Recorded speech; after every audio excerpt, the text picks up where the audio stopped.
ഇവിടെ വെച്ചാൽ ഈ കല്ലടിക്കോടൻ പാരമ്പര്യമുള്ള പൂജകൾ ചെയ്യുന്ന ആളുകൾ ഒത്തിരിയുണ്ട്. പക്ഷെ അവരുടെ പ്രശ്നം, അവരുടെ വിഷമം എന്താ വെച്ചാൽ ഇതിനെ വിശദീകരിക്കാൻ കഴിയുന്നില്ല. അച്ഛൻ വല്യച്ഛനൊക്കെ ഉപാസിച്ചിരുന്നത് ഏത് മൂർത്തികളെ ഓർമ്മയുണ്ട്? അവർ മലബാര മൂർത്തികളാണ്. കാളി, അതുപോലെ തന്നെ നീലി, കുട്ടിച്ചത്തന്മാര്, അത്തരം ദൈവങ്ങളെയാണ് അവർ ആരാധനയും സിസ്റ്റമൊക്കെ തന്നെയായിരുന്നു. അതിന്റെ പറക്കുട്ടി ഗുളികനൊക്കെ ഏതിലാണ് വരുന്നത്? മലബാര സമ്പ്രദായത്തിലാണ്. ഹിന്ദു എന്ന് പറഞ്ഞാൽ ഹിന്ദു റിലീജിയസ് ഡിനോമിനേഷൻ എന്നാണ് ഭരണഘടന പറയുന്നത്.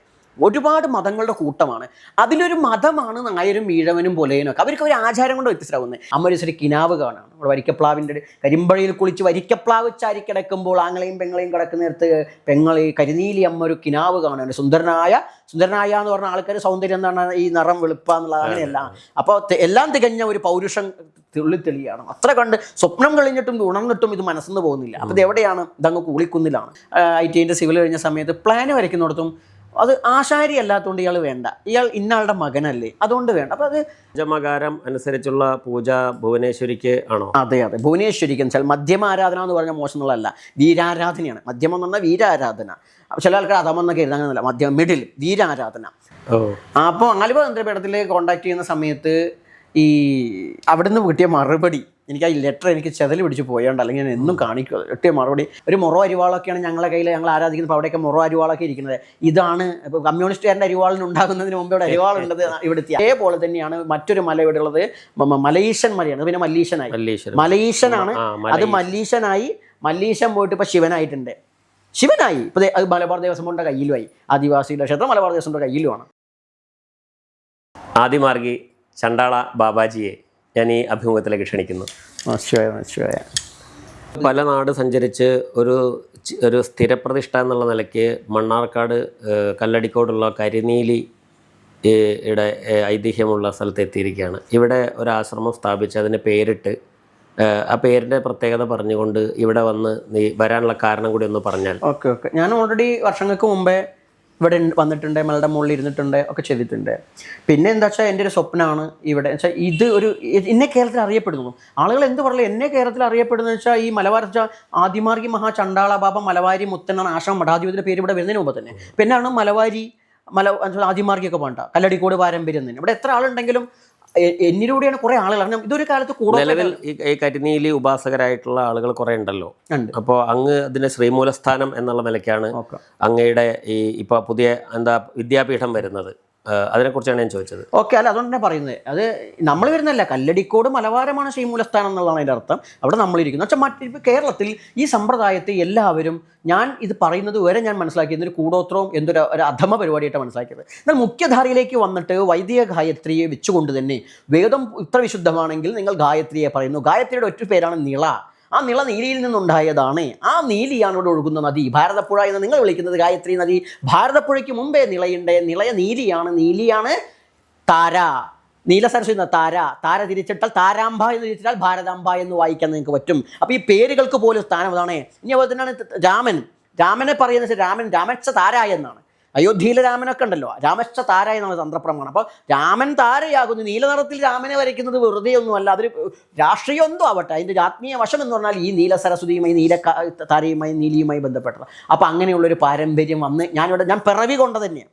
ഞാൻ സൂപ്പർ പവർ ഒന്നും ആരോപിക്കുന്നില്ല, എനിക്കൊരു കഴിവില്ല. പക്ഷേ ഞാൻ പിറവി എടുത്തത് ഈ ആദിമൻ്റെ ദർശനത്തെ ലോകത്തിന് കാണിക്കാനാണ്. അതിൻ്റെ ഈറ്റില്ലം എന്ന് പറയുന്നത് ഇതിനോട് റിലേറ്റഡാണ് ശബരിമല, നീലിമല ഒക്കെ. ഇപ്പോൾ ശബരിമല മണ്ഡലകാലത്ത്, ഇപ്പോഴത്തെ മണ്ഡലകാലമല്ല, അവിടെ വ്രതം കഴിഞ്ഞ് കഴിഞ്ഞാൽ മകരവിളക്കിനും മഹോത്സവത്തിനാണ് അവിടെ ആരാധന തുടങ്ങുക. ആ സമയത്ത് ഇവിടുന്ന് നീലിയും ചാത്തനും അങ്ങോട്ട് പോകും.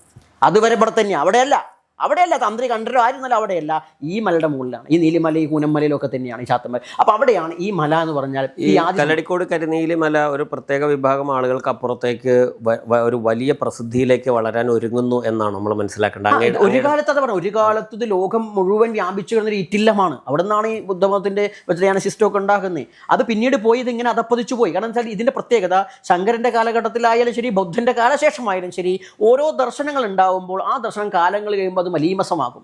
ഇവിടെ വെച്ചാൽ ഈ കല്ലടിക്കോടൻ പാരമ്പര്യമുള്ള പൂജകൾ ചെയ്യുന്ന ആളുകൾ ഒത്തിരിയുണ്ട്. പക്ഷെ അവരുടെ പ്രശ്നം, അവരുടെ വിഷമം എന്താ വെച്ചാൽ ഇതിനെ വിശദീകരിക്കാൻ കഴിയുന്നില്ല.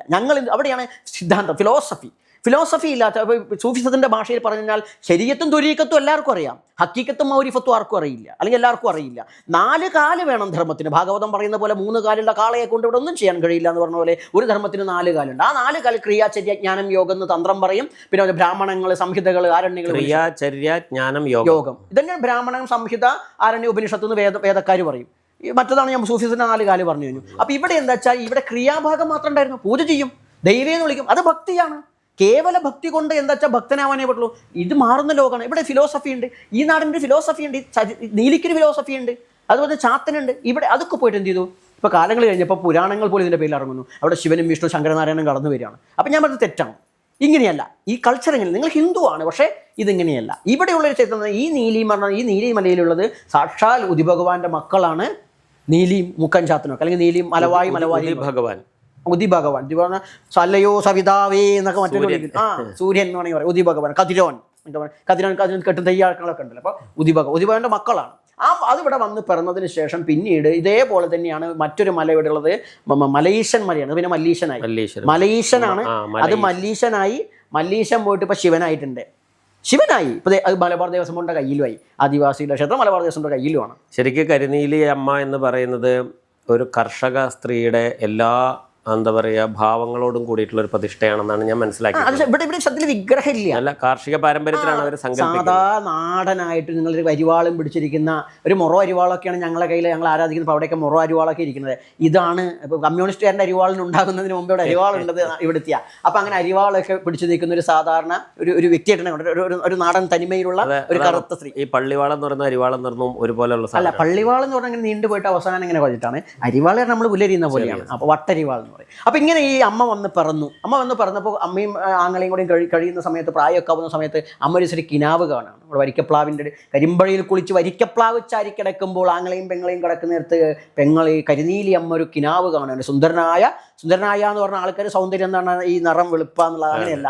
അപ്പോൾ എല്ലാം തികഞ്ഞ ഒരു പൗരുഷം തെളിയാണ്. അത്ര കണ്ട് സ്വപ്നം കഴിഞ്ഞിട്ടും ഉണർന്നിട്ടും ഇത് മനസ്സിന്ന് പോകുന്നില്ല. അപ്പോൾ ഇത് എവിടെയാണ്? ഇതങ്ങ് കൂളിക്കുന്നിലാണ്. ആ കൂളിക്കുന്നാണ് ഈ മലേഷ്യൻ ഇരിക്കുന്നത്. അപ്പോൾ അവിടെ കൂളിക്കുന്നിൽ ചാത്തൻ ഇരിക്കുന്നുണ്ട്. ആ കൂളിക്കുന്നൻ ചാത്തനെയാണ് കിനാവ് കണ്ടിരിക്കുന്നത്. അപ്പോൾ ഈ അമ്മയ്ക്ക് തോന്നുകയാണ് കൂളിക്കുന്ന ചാത്തനെ ഒന്ന് കാണണം എന്നുള്ളത്. ഇവിടുന്ന് പോകാനോ ആങ്ങളെ സമ്മതിക്കില്ല.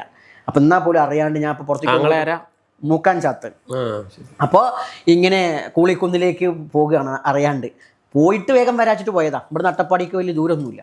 അവിടെ ചെന്നപ്പോൾ കൂളിക്കുന്നൻ ചാത്തനെ കാണും. ഇതിനെയാണ് മട്ടപ്പാടിയുള്ളവർ പറയാം മല്ലീശനും മല്ലിയും പറയും. മല്ലി. അപ്പോൾ കല്യാണം നടക്കാത്ത കേസൊക്കെ ഉണ്ട് അവിടെ. പക്ഷെ രീതി അവർ ശിവനും പാർവതി അറിയും ഇപ്പോൾ കാലത്ത്. പണ്ട് ശിവനും പാർവതി ഇല്ല. ഈ ശിവനും പാർവതിയും പറഞ്ഞത് പർവ്വതനന്ദിനിയായ പാർവതി എന്ന ഭാഷാർത്ഥം ശരിയാണ്. എന്നാൽ ഇന്നത്തെ ഹിന്ദു മതത്തിൻ്റെ ബ്രാഹ്മണിക് കാഴ്ചപ്പാടിൽ അതിലെ പൊളിറ്റിക്സ് തെറ്റാണ്. അതാണ് എൻ്റെ പ്രശ്നം. അതുകൊണ്ടാണ് നിഷേധിക്കുന്നത്. അതിപ്പോൾ ഇനിയിപ്പോൾ നിങ്ങൾ വീരാൻകുട്ടി എന്ന് പറഞ്ഞാലും ജോസഫ് എന്ന് പറഞ്ഞാൽ ഞാൻ അംഗീകരിക്കില്ല. അപ്പോൾ അവിടെ എന്താ ഇവരുടെ സ്വത്ത് നശിക്കുകയാണ്. അപ്പോൾ അങ്ങനെ അവർ തമ്മിൽ അവിടെ ചെന്ന് കണ്ട് കുറച്ചൊക്കെ സംസാരിച്ചപ്പോൾ അങ്ങനെ സംസാരിച്ചപ്പോൾ അറിയാണ്ട് ഇവർ കുറച്ച് സമയം കൊണ്ട് തന്നെ പ്രണയം മുട്ടിട്ടു. പിന്നെ ഇവർ അന്നത്തെ ദിവസം സന്ധ്യ ഇപ്പോൾ പോരാൻ ഇരുട്ടായി. ഈ അമ്മ പോരാൻ നോക്കുമ്പോഴും കുളിക്കുന്നൻ ചാത്തൻ പറയും, അങ്ങനെയാണെങ്കിൽ ഇപ്പം നീ പോകണ്ട. മറ്റേ കലാമയുടെ പാട്ട് പറയും, ഇന്നത്തെ ഒരന്തി ഉറങ്ങി പോകാമോളെ ആണോലെ അങ്ങനെ പറഞ്ഞപ്പോൾ എന്നാലും ശരി രാത്രി അല്ലെന്ന് ഇരിക്കാണ്ട് അവിടെ സത്യത്തിൽ അന്ന് അവിടെ അന്തി ഉറങ്ങും പോരും. കുറച്ച് ദിവസം കഴിഞ്ഞപ്പോഴാണ് നീലിക്ക് മനസ്സിലാവുക സംഭവം ഗർഭം ഉണ്ടായിട്ടുണ്ട് അല്ലെങ്കിൽ വിശേഷം ഉണ്ടായിട്ടുണ്ടെന്ന് മനസ്സിലാവും. അത് ആങ്ങളോട് പറയാനും വയ്യ. പക്ഷെ എത്ര വെച്ചാൽ ഒതുക്കി വയ്ക്കാം. ഒക്കെ നോക്കിയാലും ലാസ്റ്റ് ആങ്ങളെ കണ്ടുപിടിക്കണം. ആങ്ങളെ പറയും മല പിഴച്ചു, ഇത് നീ കുടുംബം പഴപ്പിച്ചു, അതുകൊണ്ട് ഇവിടെ നിൽക്കാൻ പറ്റില്ല, പോകാൻ പറയും. അപ്പോൾ ഒരുപാട് കരഞ്ഞ് കാല് പിടിച്ചിട്ടും വലിയൊരു പ്രണയ കഥയുണ്ട്. ഒരുപാട് കരഞ്ഞ് കാല് പിടിച്ച് സമ്മതിക്കുന്നില്ല. കുളിക്കുന്നൻ ചാത്തനോട് പോയി കാണാൻ നിറവേറുമായിട്ട് പറ്റുന്നില്ല. അപ്പോൾ അങ്ങനെ അവിടെ നിന്ന് ഇറക്കി വിടുകയാണ്. മലയിൽ നിന്ന് ഇറക്കി വിട്ടു താഴത്തേക്ക് ഇറക്കി വിട്ട് താഴെ കീഴെ പാതാളത്തിൽ ഇറങ്ങിയപ്പോൾ ഒരു എന്താ പറയുക, ഒരു ഗുഹ പോലെ ഒരു മട കാണാം, പാതാളം. അങ്ങോട്ട് ഇറങ്ങിപ്പോയിട്ട് അമ്മ എന്ത് ചെയ്തു? അവിടെ പെറ്റിടുകയാണ്. ആ പെറ്റിട്ടതോ സാധാരണ തൃശ്ശൂർ വാതകം 390. സംഖ്യാശാസ്ത്രം ഉണ്ടാകുന്നത് പിന്നെയല്ലേ. ഞങ്ങൾ പറയുന്നത് 900 എണ്ണിയാൽ ഒടുങ്ങാത്ത നക്ഷത്രങ്ങളെ പോലെ ശാത്തന്മാരാണ്. പെറ്റിട്ടു. തവള പാറ്റിയതുപോലെ പെറ്റിട്ടു. പെറ്റിട്ട് എന്ത് ചെയ്തു? മനസ്സോടെ ആ മക്കളെ അവിടെ ഇട്ടിട്ട് അമ്മ വീണ്ടും മല കയറി കുറച്ച് കഴിഞ്ഞപ്പോൾ പോയിട്ട് കുറേ ആയല്ലോ. എന്തായി നീലിയുടെ വിശേഷം അറിയാൻ വേണ്ടിയിട്ട് കുളിക്കുന്നൻ ചാത്തൻ വരികയാണ്. അപ്പോൾ അങ്ങനെ ചോദിച്ചപ്പോൾ ഗർഭമൊക്കെ ഉണ്ടായി. അപ്പോൾ ഗർഭം ഉണ്ടായപ്പോൾ എനിക്ക് ഭയങ്കര സന്തോഷമായി. അപ്പോൾ എവിടെയാണ് മക്കളെ എവിടെ? അപ്പോൾ ഇമ്മ ആകെ വെപ്രാളത്തിലായി. മക്കളെ പറയാൻ പറ്റുമോ? മക്കളിങ്ങനെ ഇട്ടുണ്ടെന്നുള്ളത്. അപ്പോൾ ഈ പറഞ്ഞ് ലാസ്റ്റ് പറയും, ഇങ്ങനെ പാതാളത്തിൽ കെട്ടിയിട്ട് പാതാളത്തിൽ പെറ്റിട്ടു എന്ന് പറയും. അപ്പോൾ ഇങ്ങനെ എൻ്റെ മക്കളെ ഞാൻ അവിടെ ഇട്ടേച്ച് ഉപേക്ഷിച്ച് പോകില്ല അറിയും. മൂപ്പര് നേരെ വരും, മക്കളെ കൂട്ടിയിട്ട് നേരെ മലയിലേക്ക് പോകും. മലയിലേക്ക് എല്ലാ അറിവുകളും കൊടുത്ത് പറഞ്ഞയക്കുക. അതിലാണ് ആദിപറ്റവൻ, കരിങ്കുട്ടി, അതുപോലെ തന്നെ മായക്കുട്ടിച്ചാത്തൻ, പ്രധാനപ്പെട്ട 5 ചാത്തന്മാരാണ് മലയാളത്തിൽ പ്രധാനപ്പെട്ടത്. അതിലാണ് പുലക്കുട്ടിച്ചാത്തൻ, നീർക്കുട്ടിച്ചാത്തൻ, തീക്കുട്ടിച്ചാത്തൻ, പറക്കുട്ടിച്ചാത്തൻ, പൂക്കുട്ടിച്ചാത്തൻ, പ്രധാനപ്പെട്ട 5 ചാത്തന്മാർ. ഇത് 5 ആധാരങ്ങളുമായി ബന്ധപ്പെട്ടതാണ്. മൂലാധാരം, സ്വാധിഷ്ഠാനം, മണിപൂരകം, അനാഹതം, വിശുദ്ധി എന്ന് സാധാരണ ഇങ്ങനെ പറയും. ഞാൻ പറയാം പുലാധാരം, നീരാധാരം, തീയാധാരം, പറാധാരം, പൂവാധാരം, പിന്നെ ആജ്ഞ. ഇവിടെയാണ് കരിങ്കുട്ടിയുടെ സ്ഥാനം പറയാം. കാരണം എല്ലാം കരിക്കും. ഭഗവാന്റെ തൃക്കണ്ണ് തുറന്നൊക്കെ പറയില്ലേ കരിങ്കുട്ടി. അപ്പം മൂത്തവൻ കരിങ്കുട്ടി. അതിൻ്റെ അപ്പുറമാണ് ദഹിപ്പിക്കുന്നതാണ് കരിക്കുന്നതാണ്. അപ്പം അതാണ് കരിങ്കുട്ടി എന്ന് പറയുന്നത്. ഇതൊക്കെ യോഗതത്വം. ഈ യോഗതത്വം ഒന്നും പലർക്കും അറിയില്ല. അല്ലാണ്ട് അടിച്ചു വിടുക. ഇപ്പം അടുത്ത ഒരു സ്വാമി കോഴിക്കോട് ഇരുന്ന് പറഞ്ഞതാണ്, എന്താ പറയുക, ഈ കള്ളും ചുട്ട മീനും വെക്കുന്ന കഥവമൂർത്തികളാണ്. അപ്പോൾ ഞാൻ വിളിച്ച് നല്ല സൗഹൃദത്തിൽ സംസാരിക്കുന്നു. സ്വാമി ചോദിച്ചപ്പോൾ, സ്വാമി അങ്ങനെയൊക്കെ ഹിന്ദുവിൻ്റെ പ്രാമാണിക സ്വാമികളാണ്, നിങ്ങളിങ്ങനെ പറഞ്ഞാൽ എങ്ങനെ ശരിയാവും? അപ്പോൾ അങ്ങനെയാണെങ്കിൽ വേദത്തിൽ യാഗത്തിന് പെണ്ണാടിനെ ബലി കൊടുക്കണം സരസ്വതിക്ക് എന്നാണ് വിധി.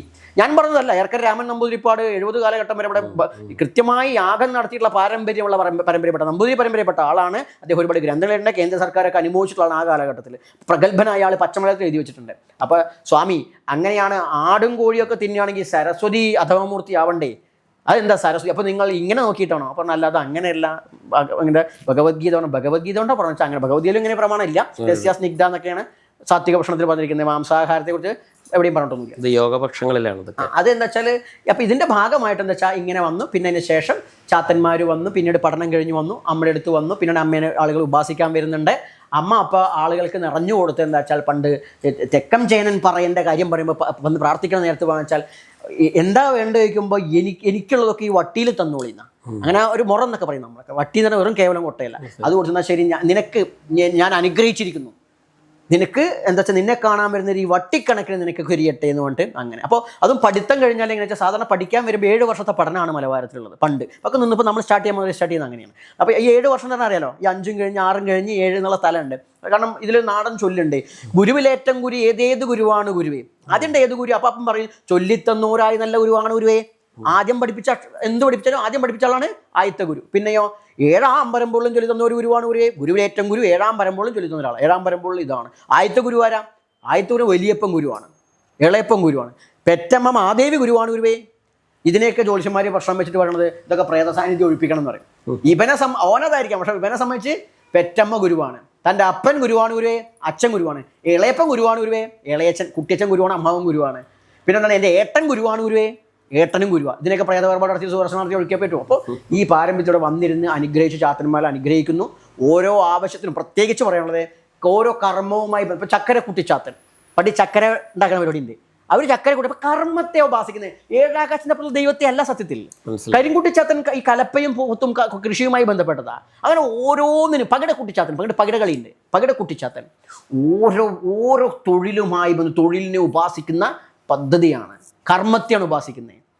അല്ലാണ്ട് ഏഴാകാശ ദൈവമല്ല. പക്ഷെ പിന്നീട് എന്തായി, ഇപ്പം എല്ലാവരും കേവല ഭക്തി ഇത് അറിയാണ്ടിരിക്കുമ്പോൾ കർമ്മത്തെക്കുറിച്ച് വലിയ പ്രഭാഷണങ്ങൾ നടത്തുകയും കർമ്മത്തെ ഉപാസിക്കുന്ന യഥാർത്ഥ സങ്കല്പങ്ങളെ പുച്ഛത്തോടെ നോക്കിക്കാണും.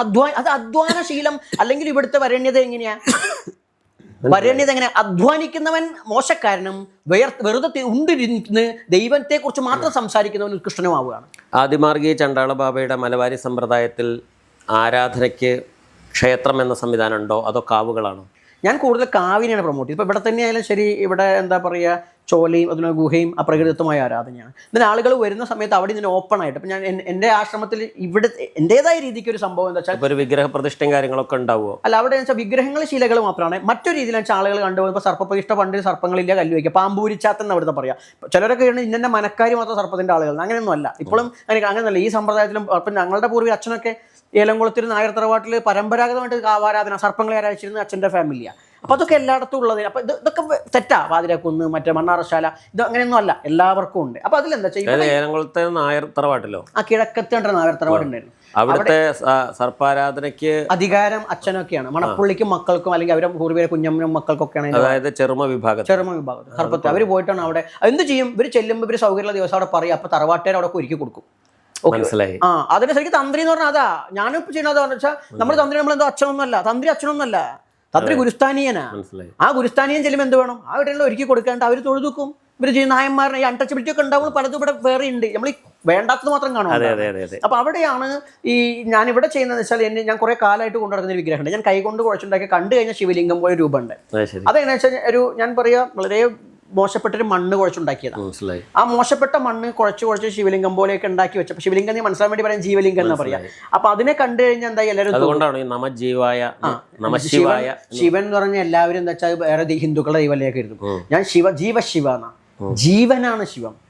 റൂഹ്, അള്ളാന്റെ റൂഹിനെ കുറിച്ച് മുഹമ്മദും പറയുന്നുണ്ട്. അപ്പോൾ വെച്ചാൽ ആ റൂഹ് ആത്മാവാണെങ്കിൽ പോലും ജീവനാണ് ദൈവം. അപ്പോൾ ജീവനെ നമിക്കുന്നു. അങ്ങേക്കും ജീവൻ, വീരാൻകുട്ടിക്കും ജീവൻ, ഇബ്രാഹിം ജീവൻ, അല്ലേ, എല്ലാവർക്കും ജീവൻ. അപ്പോൾ ആ ജീവൻ ഒപ്പം ഇതിനനുസരിച്ച് ഞാനല്ല ചണ്ടാളൻ, ചണ്ടാളേശ്വരൻ എന്നുകൊണ്ട് അതിനെയാണ് പറയുന്നത്. അപ്പോൾ ആ ചീഞ്ഞു നാറുന്ന മണ്ണ് കൊണ്ട് കുഴച്ച വിഗ്രഹം അങ്ങനെ ഇരിക്കുന്ന സമയത്ത് ആരൊന്ന് തൊഴും.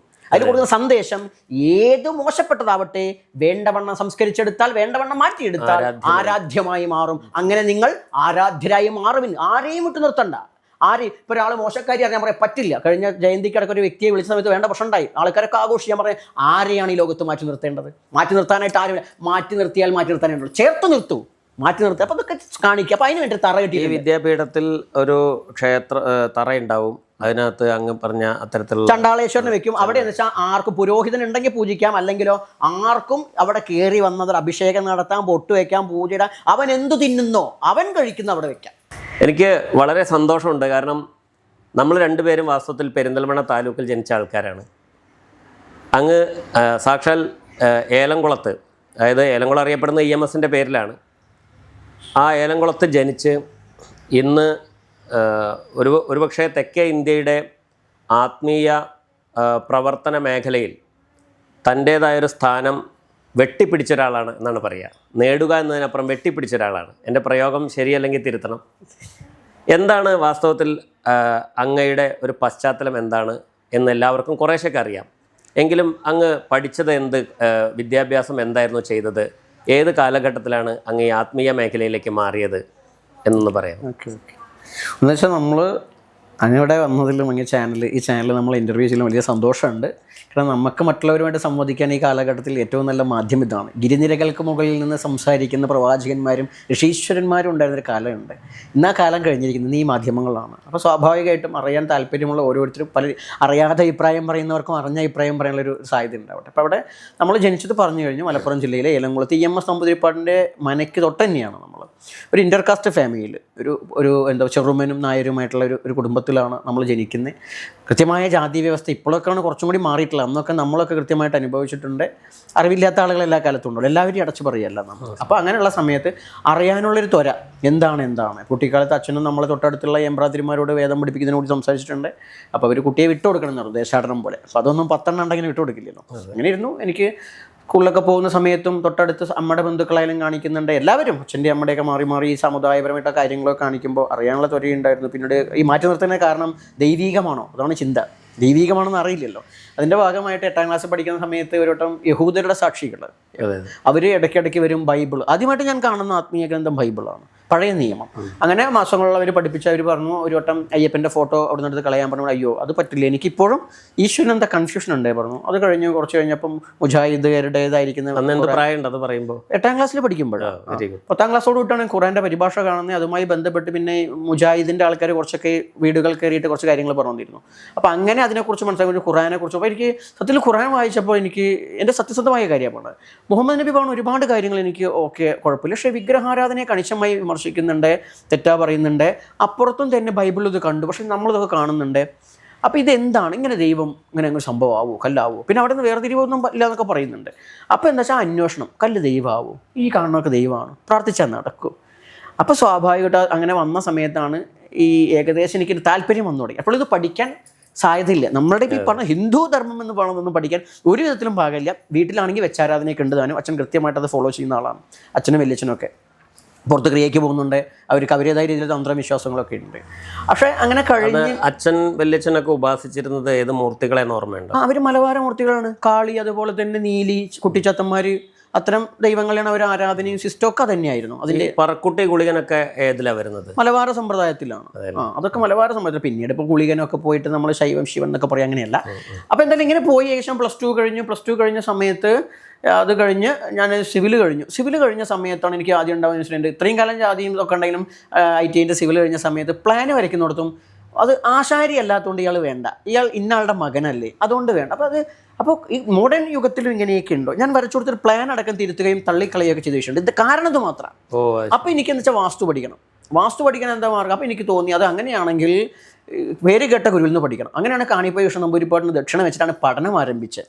പിന്നീട് അതിന് ശേഷം നമ്മൾ ബാലഗോപാൽ ടി എസ് പ്രഭുവിനെ പോലെയുള്ള ആളുകളൊക്കെ പോയി അങ്ങനെ വിദഗ്ധരായിട്ടുള്ള ആളുകളിൽ നിന്ന്. ബാലഗോപാൽ ടി എസ് പ്രഭുവിൻ്റെ പ്രത്യേകത അതിലൊരു ബിൽഡറും കൂടിയാണ്. അപ്പോൾ എനിക്ക് സിവിലുമായി കണക്ട് ചെയ്ത് പഠിക്കാൻ പറ്റും. പിന്നീട് അതിന് ശേഷം ഏലംകുളത്ത് നമ്മളെ ഈ രീതിയിൽ വാസ്തു കാണിപ്പതിൻ്റെ ശിക്ഷണം എന്നൊക്കെ പറഞ്ഞ് അറിയാൻ തുടങ്ങിയപ്പോൾ തന്നെ അതിനപ്പുറം അദ്ദേഹത്തിൻ്റെ ആ ശിക്ഷണത്തിനപ്പുറം ഞാൻ എന്ത് ചെയ്തു, അപ്പോഴാണ് എനിക്ക് വാസ്തു പഠിച്ചപ്പോൾ തന്ത്രം, ജ്യോതിഷ ഇത്യാദി കാര്യങ്ങൾ. അപ്പോൾ അതിനുള്ള സാധ്യതകൾ അന്വേഷിച്ചു. അങ്ങനെ ഞാൻ തന്ത്രം പഠിക്കാൻ വേണ്ടിയിട്ട് കോൺടാക്ട് ചെയ്ത് ആലുവ തന്ത്ര വിദ്യാപീഠത്തിലാണ്. അപ്പോൾ ആലുവ തന്ത്രപീഠത്തിൽ കോൺടാക്ട് ചെയ്യുന്ന സമയത്ത് ഈ അവിടുന്ന് കിട്ടിയ മറുപടി, എനിക്ക് ആ ലെറ്റർ എനിക്ക് ചെതൽ പിടിച്ച് പോയാണ്ട്, അല്ലെങ്കിൽ ഞാൻ എന്നും കാണിക്കുക കിട്ടിയ മറുപടി എന്താ വെച്ചാൽ, ഉപനയനം കഴിഞ്ഞ സമാവർത്തനം കഴിഞ്ഞിട്ടൊരു മറുപടി വന്നു. എല്ലാ ഹിന്ദുക്കൾക്കും പഠിക്കുക, പക്ഷേ ഉപനയനം സമാവർത്തനം കഴിയണം. അപ്പോൾ എനിക്കാണെങ്കിൽ ഉപനയന സമാവർത്തനം എന്താന്ന് പോലും അറിയില്ല. അപ്പോൾ അങ്ങനെ ബന്ധപ്പെട്ട് ഞാൻ അവരെ ഫോൺ ചെയ്തു, ലാൻഡ് ഫോൺ. അപ്പോൾ അവർ പറഞ്ഞു എന്താ പറയുക, ഇത് നിങ്ങളൊന്നും പഠിച്ചിട്ട് കാര്യമില്ല. അവർ സെക്രട്ടറി സംസാരിക്കുന്നതെന്ന് പറഞ്ഞു, നിങ്ങൾ പഠിച്ചിട്ട് കാര്യമില്ല. ഒന്നും ഞങ്ങൾ ഈ പറഞ്ഞ പട്ടികജാതിക്കാരെ കുറേ പഠിപ്പിച്ചത് അവരൊന്നും നന്നായില്ല, പക്ഷെ നിങ്ങൾക്കൊന്നും സെറ്റാവില്ല. ഇത് നിലത്ത് കിടക്കണം, രാവിലെ എണീക്കണം, ഇതൊന്നും ശരിയായി വരില്ല പറഞ്ഞു. എന്നിട്ട് അവരെന്താ വെച്ചാൽ അവർ നേരെ കൊടുങ്ങല്ലൂരിൻ്റെ ഒരു സ്ഥാപനത്തിൻ്റെ പേര് കൊണ്ട് അവിടെ നിന്ന് കോൺടാക്ട് ചെയ്യാൻ പറഞ്ഞു. അപ്പോൾ അതിനുശേഷം ഞാൻ എനിക്ക് വിഷമായി, എല്ലാവരും പഠിപ്പിക്കാറുണ്ടല്ലോ ഇങ്ങനെ സംഭവം. പിന്നെ അതിനുശേഷം ഞാൻ അരയാണത് പഠിക്കാണ്ട്. അങ്ങനെ ആ സ്ഥാപനത്തിൻ്റെ ഒരു നയമായിരിക്കും അതോ ആ വ്യക്തിയുടെ ഒരു അഭിപ്രായം പറഞ്ഞത്? അല്ല, ആ സ്ഥാപനത്തിൻ്റെ. അതിനിപ്പോൾ എത്ര കണ്ട് ഇത്തരം സാമൂഹ്യ മാധ്യമങ്ങൾ, മുഖ്യധാര മാധ്യമങ്ങളിൽ ഹിന്ദു സംഘടനയുടെ നേതാക്കന്മാരിരുന്ന് വളരെ സ്ഥാപനം ശരിക്കും ആരാ പ്രവർത്തിക്കുന്നത്? ആലുവ തന്ത്രവിദ്യാപീഠത്തിൻ്റെ മേൽനോട്ടം അല്ലെങ്കിൽ തന്ത്രവിദ്യയുടെ ആരുടെയും അവകാശം എപ്പോഴും RSSനാണ്, രാഷ്ട്രീയ സ്വയംസേവക സംഘത്തിൻ്റെ ആണെന്നാണ് അവർ പറഞ്ഞുകൊണ്ടിരിക്കുന്നത്. ഞാൻ പറയുന്നതല്ല. അപ്പോൾ സ്വാഭാവികമായിട്ട് അവരുടെയാണ്. പക്ഷെ അത് തുടങ്ങിയത് 87 കാലഘട്ടത്തിലാണ് തുടങ്ങുന്നത് മാധവജിയുടെ നേതൃത്വത്തിൽ. RSSന്റെ പ്രചാരകനായിരുന്നു അദ്ദേഹം. തുടങ്ങുന്നതിന് മുമ്പാണ് 87, 84 പാലിയം വിളംബരം വരുന്നത്, പാലിയം കൊട്ടാരത്തിൽ. അവിടെയാണ് അതിൻ്റെ പ്രശ്നം കിടക്കുന്നത്. കാരണം എല്ലാവർക്കും ബ്രാഹ്മണനായിട്ട് ക്ഷേത്രപൂജ ചെയ്യാമെന്നാണ്. തന്ത്രം ബ്രാഹ്മണൻ്റെ അല്ല, ബ്രാഹ്മണന് വൈദികാചാരമാണ്. വൈദിക യജ്ഞം 21 യജ്ഞങ്ങൾക്ക് അധികാരമാണ് ബ്രാഹ്മണർക്ക്. ബ്രാഹ്മണൻ ജന്മം കൊണ്ടോ കർമ്മം കൊണ്ടോ ഉള്ളത്. തന്ത്രത്തിൽ തന്ത്രസാധകനാണ്. അപ്പം ഞാൻ നേരത്തെ പറഞ്ഞു, എൻ്റെ അച്ഛനും പൂർവികരൊക്കെ തന്ത്രം ചെയ്യുന്നവരാ. ഉപാസനാ ദേവതകൾ വ്യത്യാസം ഉണ്ടെങ്കിലും ഉള്ളതാണ്. അപ്പോൾ അത് പറഞ്ഞത്. പക്ഷെ ഇവരെന്ത് ചെയ്തു, ഇവർ ഉപനയനാദി അശ്വനായന പ്രകാരം ഉപനയനാദി സമാവർത്തനം വരെയുള്ള കാര്യങ്ങൾ ചെയ്തവർക്ക് ഈ പറഞ്ഞ തന്ത്രം പഠിക്കാം, പൂജിക്കാമെന്ന് വെച്ചു. അതായത് നമ്പൂതിരി ആചാരങ്ങൾ ആരാണോ ശീലിക്കുന്നത് അങ്ങനെ കൺവെർട്ട് ചെയ്ത് വരുന്ന പുലയനും പറയനും നായർക്കും ഈഴവനൊക്കെ ക്ഷേത്രപൂജ ചെയ്യാമെന്ന് പറഞ്ഞിട്ട് ഒരു ബ്രാഹ്മണിക് ഐഡിയോളജിയെ സ്ഥാപിക്കുന്നതിനുള്ള പരിപാടി ചെയ്തു വെച്ചു. എന്നിട്ടും മാധവജി പറഞ്ഞ സമാധിയായി. എന്നിട്ടും എന്ത് ചെയ്തു, മറ്റുള്ളവർക്ക് പ്രവേശനമില്ല. ആദ്യത്തെ ഉപയോഗിച്ചിട്ട് പിന്നീടൊക്കെ മറ്റുള്ളവർ. ഇപ്പോൾ ഏകദേശം കഴിഞ്ഞ വർഷത്തെയാണ് KDRB ഏറ്റെടുത്തപ്പോൾ KDRB സർട്ടിഫിക്കറ്റിന് അംഗീകരിക്കാൻ തുടങ്ങിയപ്പോൾ എന്തായി, അവിടെ ഒരു ഈ പറഞ്ഞ പോലെ ഈ നിയമം എന്താണത്, കേരള ദേവസ്വം റിക്രൂട്ട്മെൻറ്റ് ബോർഡാണ് ഇപ്പോൾ ദേവസ്വം ബോർഡിൽ നിയമനം നടത്തുന്നത്. അപ്പോൾ ഇവർ നിയമനം നടത്തുമ്പോൾ സർട്ടിഫിക്കറ്റ് വേണം. ആ സർട്ടിഫിക്കറ്റ് കൊടുക്കുന്ന സ്ഥാപനങ്ങളിൽ നമ്പൂതിരിമാർ മാത്രം പഠിച്ചാൽ അവരുടെ ഈ പറയുന്ന അതിൻ്റെ അഫിലിയേഷൻ ഇല്ലാണ്ടാവും. അതിൻ്റെ ഭാഗമായിട്ട് ഇവരെന്ത് ചെയ്തു, ഇപ്പോൾ മറ്റുള്ളവരെ പഠിപ്പിക്കാൻ വേണ്ടി, അല്ലാണ്ട് ഒരിക്കലും മറ്റുള്ളവരുടെ സ്നേഹം കൊണ്ടല്ല. അപ്പോൾ അങ്ങനെ അത് പറഞ്ഞു വന്നത് അവിടത്തൊക്കെ നിഷേധിച്ചിട്ട് പിന്നെ അലഞ്ഞിട്ടാണ് നമ്മൾ ക്ഷേത്രപൂജയും തന്ത്രങ്ങളും പഠിക്കുന്നത്. പിന്നീട് അതിന് ശേഷം വടകരയുള്ള അമ്മ ഖബർദിനി അമ്പ എന്ന് പറയുന്ന നമ്മുടെ ഗുരു, ദീക്ഷാഗുരു, ആ ദീക്ഷാഗുരുന്ന് പൂർണ്ണ ദീക്ഷ വാങ്ങി അവധൂത പാരമ്പര്യത്തിൽ അത് പൂർണ്ണ ദീക്ഷ നേടിയിട്ട് അപ്പോഴാണ് നമുക്കും ഈ ഭേദബുദ്ധികളൊന്നും വേണ്ട, ഇത്രയേ ഉള്ളൂ എന്നൊരു ധാരണ വന്ന്. അപ്പോഴും ദേവസ്വം ബോർഡിലൊക്കെ എനിക്ക് ഓൾറെഡി ദേവസ്വം ബോർഡ് തന്ത്രി ലിസ്റ്റിലൊക്കെ Cochin Devaswom board, Thiruvithamkoor Devaswom board certificate എങ്ങനെയാണ് കിട്ടുന്നത്? അതായത് അങ്ങ് ഒരു സർട്ടിഫൈഡ് തന്ത്രിയാണ്, അത് പലർക്കും അറിയാവുന്ന കാര്യമാണ്. പക്ഷേ ഈ സർട്ടിഫിക്കറ്റ് എങ്ങനെയാണ് അങ്ങേക്ക്? ആദ്യകാലത്ത് സർട്ടിഫിക്കറ്റ് ഇത് വിഷയമില്ല. ഞങ്ങൾക്കിപ്പോൾ ദേവസ്വം ബോർഡിൽ നിൽക്കണമെങ്കിൽ ഞങ്ങൾ ഓൾറെഡി ദേവസ്വം ബോർഡ് ആദ്യം അപേക്ഷ ക്ഷണിക്കുക ചെയ്ത്. കാരണം കേരളത്തിൽ ആദ്യമായിട്ട് 2016 ഈ മറ്റ് സമുദായത്തിലെ അംഗങ്ങളെ റിക്രൂട്ട്മെൻറ്റ് ചെയ്യാമെന്ന് പബ്ലിക്കായിട്ട് പറഞ്ഞുകൊണ്ട്. അതിനു മുമ്പ് കൊച്ചിൻ ദേവസ്വം ബോർഡും തിരുവിതാംകൂർ ദേവസ്വം ബോർഡിലും ഓൾറെഡി നിയമനം നടക്കുന്നുണ്ട്. ആളുകളൊക്കെ പക്ഷെ ആരും അറിയുന്നില്ല. പക്ഷെ മറിച്ച് പറഞ്ഞുകൊണ്ട് ചെയ്യാൻ അത് എന്താ വെച്ചാൽ ആദ്യം ഈ ഉമ്മൻചാണ്ടി സർക്കാരാണ്, അത് അച്യുതാനന്ദ സർക്കാരാണെന്ന് പറഞ്ഞു വെച്ചത്. കാരണം 2004 ആദിത്യൻ കേസിൻ്റെയൊക്കെ ഭാഗമായിട്ട് രാകേഷ് തന്ത്രിയെ കൊടുത്ത കേസിൻ്റെ പേരിൽ എല്ലാവർക്കും ക്ഷേത്രപൂജ ചെയ്യാമെന്ന് കോടതി വിധി, സുപ്രീം കോടതി വിധി വന്നു. 2007 കോടതി വിധിയെങ്കിൽ 2004 തന്നെ ഓൾറെഡി നമ്മളുടെ നിയമസഭ ഓൾറെഡി പാസ്സാക്കിയതായിട്ടാണ് 2014 പാസ്സാക്കിയിട്ടുണ്ട്. അപ്പോൾ ഇതിൻ്റെയൊക്കെ ഭാഗമായിട്ട് 2016 ഉമ്മൻചാണ്ടി സർക്കാർ അതിന് ഫസ്റ്റ് റിക്രൂട്ട്മെൻറ്റ് നടത്താനുള്ള തീരുമാനമെടുത്തു. റിക്രൂട്ട്മെൻറ്റ് ബോർഡ് സ്ഥാപിച്ചു. അങ്ങനെ വന്നപ്പോൾ ഇവിടെ പ്രശ്നം വന്നു. പൂജ പഠിച്ച ആളുകൾക്ക് എങ്ങനെ കണ്ടെത്തും? അപ്പോൾ പറഞ്ഞു അത് തന്ത്രിമാർ, ദേവസ്വം ബോർഡിനെ, തിരുവിതാംകൂർ ദേവസ്വം ബോർഡ് ആദ്യം വിജ്ഞാപനം പുറപ്പെടുത്തി. ദേവസ്വം ബോർഡിൻ്റെ തന്ത്രിമാർ സർട്ടിഫൈ ചെയ്താൽ മതി. ദേവസ്വം ബോർഡിൻ്റെ തന്ത്രിയിൽ 200 തന്ത്രിമാരുണ്ട്, ഒക്കെ നമ്പൂതിരിമാരാണ്. അപ്പോൾ നമ്പൂതിരിമാർ സർട്ടിഫിക്കറ്റ് കൊടുക്കുമ്പോൾ അവരാൾക്ക് മാത്രം കൊടുക്കും, അല്ലെങ്കിൽ അവരെന്തെങ്കിലും വേറെ പൈസ വാങ്ങാനും മറ്റുള്ളതും തുടങ്ങും. അതിൻ്റെ പൈസ രക്ഷയ്ക്ക് നമ്മൾ കണ്ടുകൊണ്ടിരിക്കുക, അപ്പോൾ അങ്ങനെ ചെയ്തുകൊണ്ടിരിക്കും. അപ്പോൾ അതിൻ്റെ ഭാഗമായിട്ട് നമ്മുടെ ശിവഗിരി മഠത്തിലെ സന്യാസി, പേര് ഓർക്കുന്നില്ല, സന്യാസി പറഞ്ഞു ശരിയാവില്ല, ഞങ്ങൾക്കും കുട്ടികളുണ്ട് എന്ന് പറഞ്ഞു. അപ്പോഴാണ് പ്രയാർ ഗോപാലകൃഷ്ണനാണ് അവിടുത്തെ പ്രസിഡന്റ്, തിരുവിതാംകൂർ ദേവസ്വം ബോർഡിൻ്റെ പ്രസിഡന്റ്. അദ്ദേഹം പറഞ്ഞു മറ്റുള്ള ആരാണോ തന്ത്രിമാരിൽ അവർ അപേക്ഷ തരാൻ പറഞ്ഞു. അപ്പോൾ സത്യത്തിൽ പരീക്ഷയ്ക്ക് അപേക്ഷ കൊടുത്താളാണ് ഞാൻ. പക്ഷെ ഞാൻ എന്ത് ചെയ്തു, ഞാൻ ശാന്തി നിൽക്കട്ടെ, അങ്ങനെയാണെങ്കിൽ തന്ത്രിയായിട്ട് ലിസ്റ്റിൽ വരണമെന്നുണ്ട്. ഞാൻ അപേക്ഷ കൊടുത്തതിന് ശേഷം ബാബാജി എവിടെയാണെങ്കിലും ചെറിയ ഒരു മീനിനെ പിടിക്കുന്നതിൽ താല്പര്യമില്ലാത്ത ആളാണല്ലോ. ഇല്ല എന്നെ സംബന്ധിച്ച് എനിക്ക് വെച്ചാൽ അങ്ങനെയാണെങ്കിൽ ഞാൻ 2013 ഈ പറഞ്ഞ പോലെ തന്നെ ഹിന്ദു സംഘടനകൾ എനിക്ക് അങ്ങാടിപ്പുറം തളീക്ഷത്തിൽ സ്വീകരണം തന്നതാണ്. സ്വീകരണം കൊണ്ട് ഞാൻ കേരളത്തിലെ ആദ്യത്തെ ദലിത് വിഭാഗത്തിലുള്ള തന്ത്രിയായിട്ട് പ്രഖ്യാപിക്കപ്പെട്ട സമയത്താണത്. അത് വലിയൊരു രീതിയിൽ നടന്നത്. അതിനുശേഷം ഇവർ എന്നെ സ്വീകരിക്കാൻ വിളിച്ചപ്പോൾ ഇവർ പൊന്നാട ഇടേണ്ടേ എനിക്ക്. എന്തൊന്നും കുറ്റം പറയല്ല, അവർ സ്വീകരിച്ചു. പൊന്നാട തന്ന സമയത്ത് ഞാൻ പറഞ്ഞത് ഈ 100 രൂപയുടെ നുടിയല്ല, എനിക്ക് തന്ത്രം ചെയ്യാനുള്ള ക്ഷേത്രമാണ് വേണ്ടത്. ഞാൻ കേവല പൂജാരിയല്ല, തന്ത്രിയാണ്. എനിക്ക് തന്ത്രം ചെയ്യാനുള്ള ക്ഷേത്രം വേണം. 2013 കഴിഞ്ഞിട്ട് 2026 ആയിട്ടും അവർക്കൊന്നും ചെയ്യാൻ സാധ്യമായിട്ടില്ല. അപ്പം പിന്നെ ഇപ്പോൾ പറഞ്ഞത് എന്താ വെച്ചാൽ ഇപ്പോൾ കള്ളും കോഴിയും വെച്ച് പൂജിക്കുന്നു എന്നാണ് പറഞ്ഞത്. കള്ളും കോഴിയും വെച്ച് പൂജിക്കുന്നത് പറഞ്ഞു ഒന്ന് പൂർത്തിയാക്കാം. അപ്പോൾ അങ്ങയുടെ സർട്ടിഫിക്കറ്റിലേക്ക് വന്നു. അപ്പോൾ അവിടെയാണ് പ്രയാർ ഗോപാലകൃഷ്ണൻ എന്താ വെച്ചാൽ അപേക്ഷ കൊടുക്കാൻ പറഞ്ഞു. നമ്മൾ അപേക്ഷ കൊടുത്തു. അതിൻ്റെ ഭാഗമായിട്ട് ഇൻ്റർവ്യൂ ചെയ്യാൻ വേണ്ടി വിളിച്ചു. ആദ്യം എൻക്വയറി വന്നു, ഓഫീസേഴ്സിന് ശേഷം നേരിട്ട് ചെല്ലാൻ പറഞ്ഞു, മീറ്റിംഗ് വെച്ചു. അതിനുശേഷം ഇൻ്റർവ്യൂ ഉണ്ടായിരുന്നു. അത് ഇൻ്റർവ്യൂവിന് ശേഷമാണ് നമ്മളുടെ ആ ഫസ്റ്റ് ലിസ്റ്റിൽ അവിടെ സർട്ടിഫിക്കറ്റിനൊക്കെ കൂടെ പഠിച്ചു എന്നുള്ള എൻ്റെ സ്വയം സാക്ഷ്യപ്പെടുത്തലാണ്. അപ്പോൾ എന്നിട്ട് എന്താണ് അവരെന്താ വെച്ചാൽ ഇൻ്റർവ്യൂ നടത്തിൻ്റെ ഭാഗമായിട്ടാണ് ലിസ്റ്റിൽ വരുന്നത്. ഇതിന് തുടർന്നിട്ട് പിന്നെ ആ ടൈമിൽ തന്നെ ഞാൻ മലബാർ ദേവസ്വം ബോർഡിലും കൊച്ചിൻ ദേവസ്വം ബോർഡും വെറുതെ അപേക്ഷ കൊടുത്തിട്ടായിരുന്നു. മലബാർ ദേവസ്വം ബോർഡ് ഓൾറെഡി പറഞ്ഞു ഇവിടെ അങ്ങനത്തെ പരിപാടിയില്ല, നമ്പൂരിമാരെ മാത്രമേ എടുക്കുള്ളൂ എന്ന് പറഞ്ഞു കഴിഞ്ഞാൽ മലബാർ ദേവസ്വം ബോർഡ്. പിന്നെ ഈ കൊച്ചിൻ ദേവസ്വം ബോർഡ് 2017 ആയപ്പോഴും തന്ത്രി ലിസ്റ്റ് വന്നു. തിരുവിതാംകൂർ ദേവസ്വം ബോർഡിൽ ഒത്തിരി തന്ത്രിമാരുണ്ട്. കൊച്ചിൻ ദേവസ്വം ബോർഡിൽ 9 തന്ത്രിമാർക്കാണ് അവർ അംഗീകാരം കൊടുത്തത് ഈ സർട്ടിഫൈ ചെയ്യാനും പഠിപ്പിക്കാനായിട്ട്. അതിൽ ഈ പറഞ്ഞ പോലെ 6 പേര് നമ്പൂതിരിമാർ, 2 പേര് ഇഴവരും, പിന്നെയുള്ളത് ഇഴവരല്ലാതെ ഉള്ളത് പറഞ്ഞിട്ട് പറയുകയാണ്. ജാതി ഇല്ല എന്ന് പറഞ്ഞാൽ ശരിയാവില്ല നമ്മൾ ഈ രാജ്യത്തൊക്കെ. അപ്പോൾ അതുകൊണ്ട് SC/ST വിഭാഗത്തിൽ നിന്ന് നമ്മൾ മാത്രമാണ് പേര് ചേർക്കപ്പെട്ടത്. അവിടെ ഒരു ഡിലേ വന്നതെന്ന് വെച്ചാൽ എൻ്റെ പേരിൽ മാത്രം ബിജു നാരായണ ശർമ്മ മലപ്പുറം എന്ന് മാത്രമേ വെച്ചുള്ളൂ. എനിക്ക് പേരില്ല, അഡ്രസ്സിലൊന്നുമില്ല. ശേഷം പരാതിയൊക്കെ പോയി അത് വിഷയമുണ്ട്. അപ്പോൾ അങ്ങനെയാണ് ഞാൻ ലിസ്റ്റിൽ വരുന്നത്. അത് അറിവിൻ്റെ മാനദണ്ഡത്തിൽ. ഇനി എൻ്റെ വിദ്യാപീഠവും ഇതുപോലെ തന്നെ KDRBയുടെ ലിസ്റ്റുള്ള സ്ഥാപനമാണ്.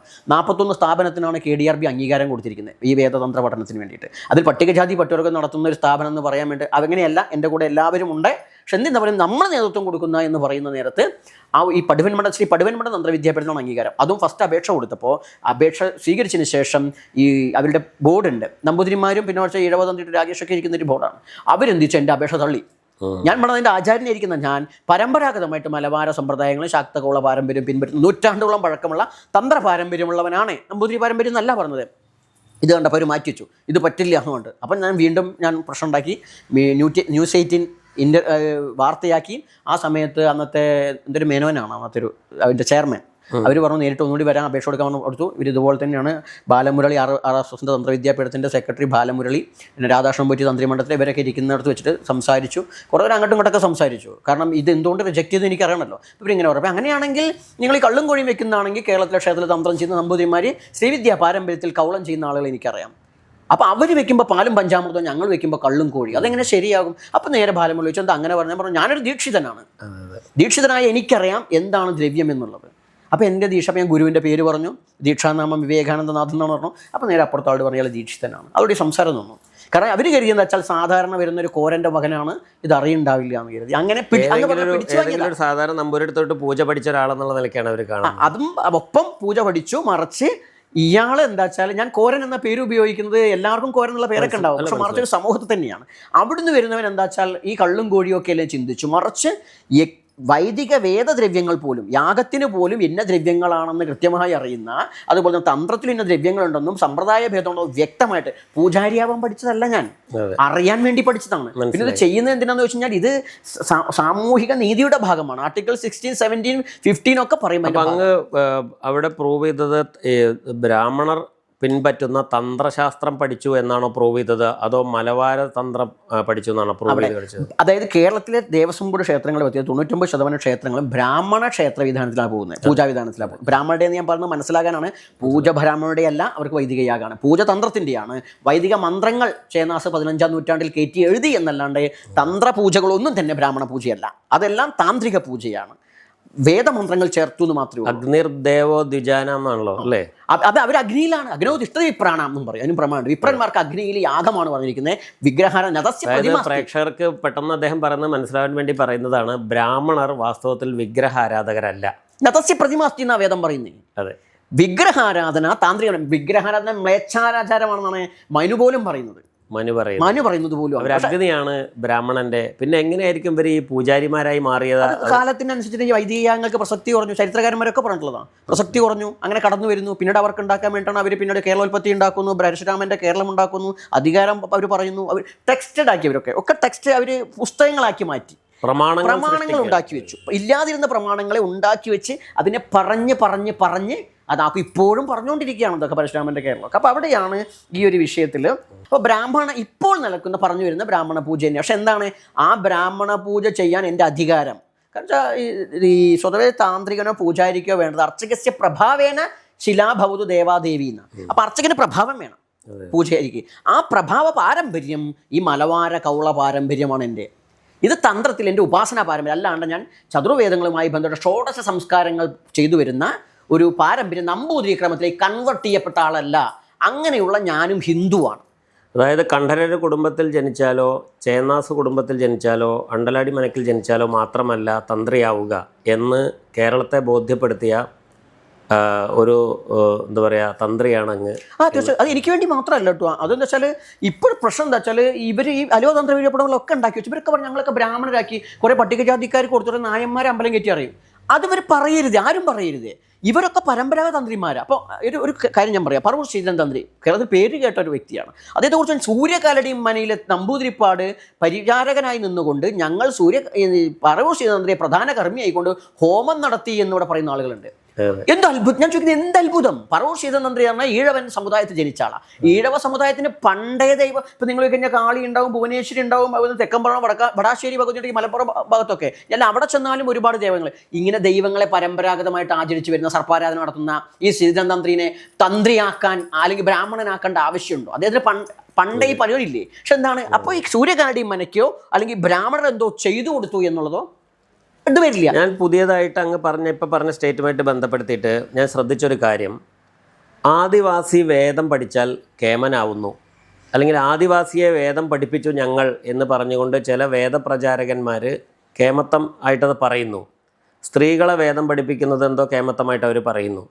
അപ്പോൾ അവരുദ്ദേശിക്കുന്നത് ആദിവാസി എന്ന് പറഞ്ഞാൽ ആദിമാർഗത്തിൽ ഉള്ള ആളുകൾ, അങ്ങയുടെ പേരിനൊപ്പം കാണുന്ന ആദിമാർഗി, ആദിയോഗി എന്ന് പറയുന്ന ആദിയോഗിയുടെ പിന്മുറക്കാരായിട്ട് നിൽക്കുന്ന ആദിമാർഗികൾ എന്നാണ് ഞാൻ മനസ്സിലാക്കുന്നത്. തെറ്റുണ്ടെങ്കിൽ തിരുത്തണം. അങ്ങനെ ആദിമാർഗികളായിരിക്കുന്ന ആളുകൾക്ക് വീണ്ടും ഈ തന്ത്രശാസ്ത്രം അല്ലെങ്കിൽ ചതുർവേദങ്ങളോ പഠിക്കുമ്പോഴാണ് സമൂഹത്തിൽ ഒരു ക്രെഡിബിലിറ്റി ഉണ്ടാവുന്നത് എന്ന നിലയ്ക്ക് കാര്യങ്ങളെ വ്യാഖ്യാനം ചെയ്ത് കഴിഞ്ഞു. അതിനെക്കുറിച്ച് എന്താണ് ബാബാജി ചിന്തിക്കുന്നത്? അല്ല, ഇവിടെയാണ് ഞാൻ സ്വതവേ കൺവേർഷനെതിരാണ്. അറിഞ്ഞ കൺവേർഷൻ ഞാൻ ഇതൊരു കൺവേർഷൻ അല്ലേ? അല്ല, അതാ ഞാൻ പറഞ്ഞു വരുന്നത്. അറിഞ്ഞ കൺവേർഷൻ ഞാൻ ഓക്കെ. ഇപ്പോൾ എൻ്റെ ഒരു അമ്മായി ഇസ്ലാം മതം സ്വീകരിച്ച വ്യക്തിയാണ്. ഞങ്ങളെല്ലാവരും കാണും, സംസാരിക്കും. എൻ്റെ പ്രോഗ്രാമിന് അവരുടെ വീട്ടിൽ നിന്ന് ചടങ്ങിൻ്റെ ക്ഷണിക്കും. അവർ മാത്രമേ മറ്റുള്ള മക്കളൊന്നും പറ്റില്ല. പോവാറുണ്ട്, മൗലൂദിനൊക്കെ പങ്കെടുക്കാറുണ്ട് ഞാൻ. അതൊക്കെ അവരുടെ ഇഷ്ടമാണ്. പ്രായമുള്ള ഒരാളാണ്, അവരുടെ ഇഷ്ടമാണ്.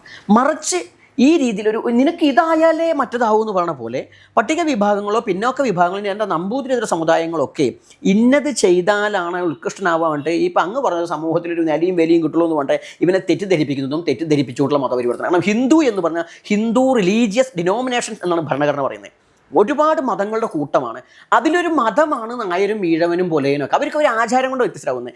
ഇതിനെ കൊണ്ടുപോയിട്ട് നിങ്ങൾ ഈ ഷോഡ സംസ്കാരം ചെയ്യൂ, പൂണലിടൂ, പച്ചക്കറി കഴിക്കൂ, പച്ചക്കറി നോണെന്നുള്ള ലക്ഷം ഇങ്ങനെ പറയേണ്ട പോകണത്. ഇങ്ങനെയൊക്കെ പറഞ്ഞിട്ട് ഒരു കൾച്ചർ മാത്രം പറഞ്ഞ് പഠിപ്പിച്ചിട്ടേ അതിന് മുഖ്യത്തിൽ കൊണ്ടു അതിന് സ്വീകരണം കൊടുക്കുകയാണ്. ഇപ്പം 2013 എനിക്ക് സ്വീകരണം കിട്ടിയെന്ന് ഞാൻ പറഞ്ഞു. കാരണം ഞാൻ പൂണൂലിട്ടിട്ട് അന്ന് ഞാൻ പച്ചക്കറിയും കഴിക്കുന്നുണ്ട് ഈ പൂജ പഠിച്ചതിൻ്റെ ഭാഗം. എനിക്ക് അങ്ങനെ കരുതിയിരുന്നത്. പിന്നീട് എൻ്റെ പൂർണ്ണദീക്ഷ കിട്ടിയതിന് ശേഷമാണ് ഇത് തിരിച്ചറിയുന്നത് അല്ല എന്നുള്ളത്. അപ്പോൾ അതായത് ഇവർ ചെയ്യുന്ന പ്രോസസ്സ് ഒരു എന്താ പറയുക, ഒരു ഇപ്പോൾ ക്ഷേത്രവിശ്വാസിയായിട്ടിരുന്ന ഒരാളെ ക്രിസ്ത്യാനിയാക്കി മാറ്റുന്നത് പോലെ ക്ഷേത്രവിശ്വാസിയായിരിക്കുന്ന ഒരാളെ ഇസ്ലാമാക്കി മാറ്റുന്ന ക്രിയകൾ ചെയ്യുന്നത് പോലെയുള്ള ഒരു ക്രിയ തന്നെയല്ലേ വാസ്തവത്തിൽ ആദിവാസിയെ വേദം പഠിപ്പിക്കുന്ന ഒരു മതം? അതായത് ആദിവാസിയോ അല്ലെങ്കിൽ ഇത്തരം പരമ്പരാഗത പ്രകൃതി ആരാധന ചെയ്യുന്ന ആളുകളെ ഇല്ലായ്മ ചെയ്യട്ടെ. വിശാലമായ ഒരു സംസ്കൃതി, ഭാരതത്തിന്റെ സംസ്കാരം നമ്മൾ പറയാം, ഹിന്ദു സംസ്കാരം എന്ന് പറയാം. ഇവർ സംസ്കാരമാണെന്ന് പറയുമ്പോൾ ഇവർ ഈ പ്രവർത്തിക്കുന്ന ആളുകൾ അവർ പ്രവർത്തിക്കുന്നവരൊക്കെ ചെയ്യുന്ന ഒരു മതമാക്കാൻ ശ്രമിക്കുകയാണ്. മതമാക്കണമെങ്കിൽ എന്താണ് മറ്റുള്ള ശാഖകളൊക്കെ വെട്ടി നശിപ്പിക്കണം. അപ്പം അവിടെയാണ് ആദിവാസി അങ്ങ് പറഞ്ഞ വാക്കുവെച്ച ആദിവാസി ദലിതനൊക്കെ കൊണ്ടുപോയിട്ട് വേദം പഠിച്ചാൽ എന്തോ ആയി എന്ന് പറഞ്ഞിട്ട് കൊണ്ടുപോകുമ്പോൾ ഇവർ കരുതുന്നതും ഇവിടെയുള്ള സന്യാസി മുഖ്യന്മാർ, ഹിന്ദു ധർമ്മത്തിലെ ഒട്ടുമിക്ക സന്യാസിമാരും ആചാര്യന്മാരും നേതാക്കന്മാരും കരുതുന്നത് കേരളത്തിലെ ഒരു നേതാവ് പറഞ്ഞത് ഞാൻ അങ്ങോട്ട് പറയാം, പേര് പറയുന്നില്ല ഞാൻ, എന്ന് വെച്ചാൽ ഒരു ആശംസ, ഈ മലബാർ ആദിവാസിയുടെ ഒരു ധർമ്മം പഠിപ്പിക്കുന്നതിൻ്റെ ഭാഗമായിട്ട് മേലാറ്റൂർ വെച്ചൊരു ക്ലാസ് നടത്തി. ആദ്യത്തെ ക്ലാസ്സാണ്. ഒരു ആശംസ അറിയിക്കാൻ വേണ്ടി കേരളത്തിലെ ഒരു സംഘടന, ഹിന്ദു സംഘടന നേതാവിനോട് പറഞ്ഞപ്പോൾ അവർ ആശംസ ചെന്നറിയോ, കാട്ടാളന്മാർ മനുഷ്യരാകട്ടെ. വേറെ ആരുമല്ല, ശശികല ടീച്ചർ. ഇനി പറയാതിരിക്കുന്ന ശശികല ടീച്ചറാ. ശശികല ടീച്ചർ എനിക്ക് വാട്സപ്പ് മെസ്സേജ് അയച്ചു. അപ്പോൾ ടീച്ചർ ഈ വാക്ക് തെറ്റാണ്, അങ്ങത് മാറ്റൂ.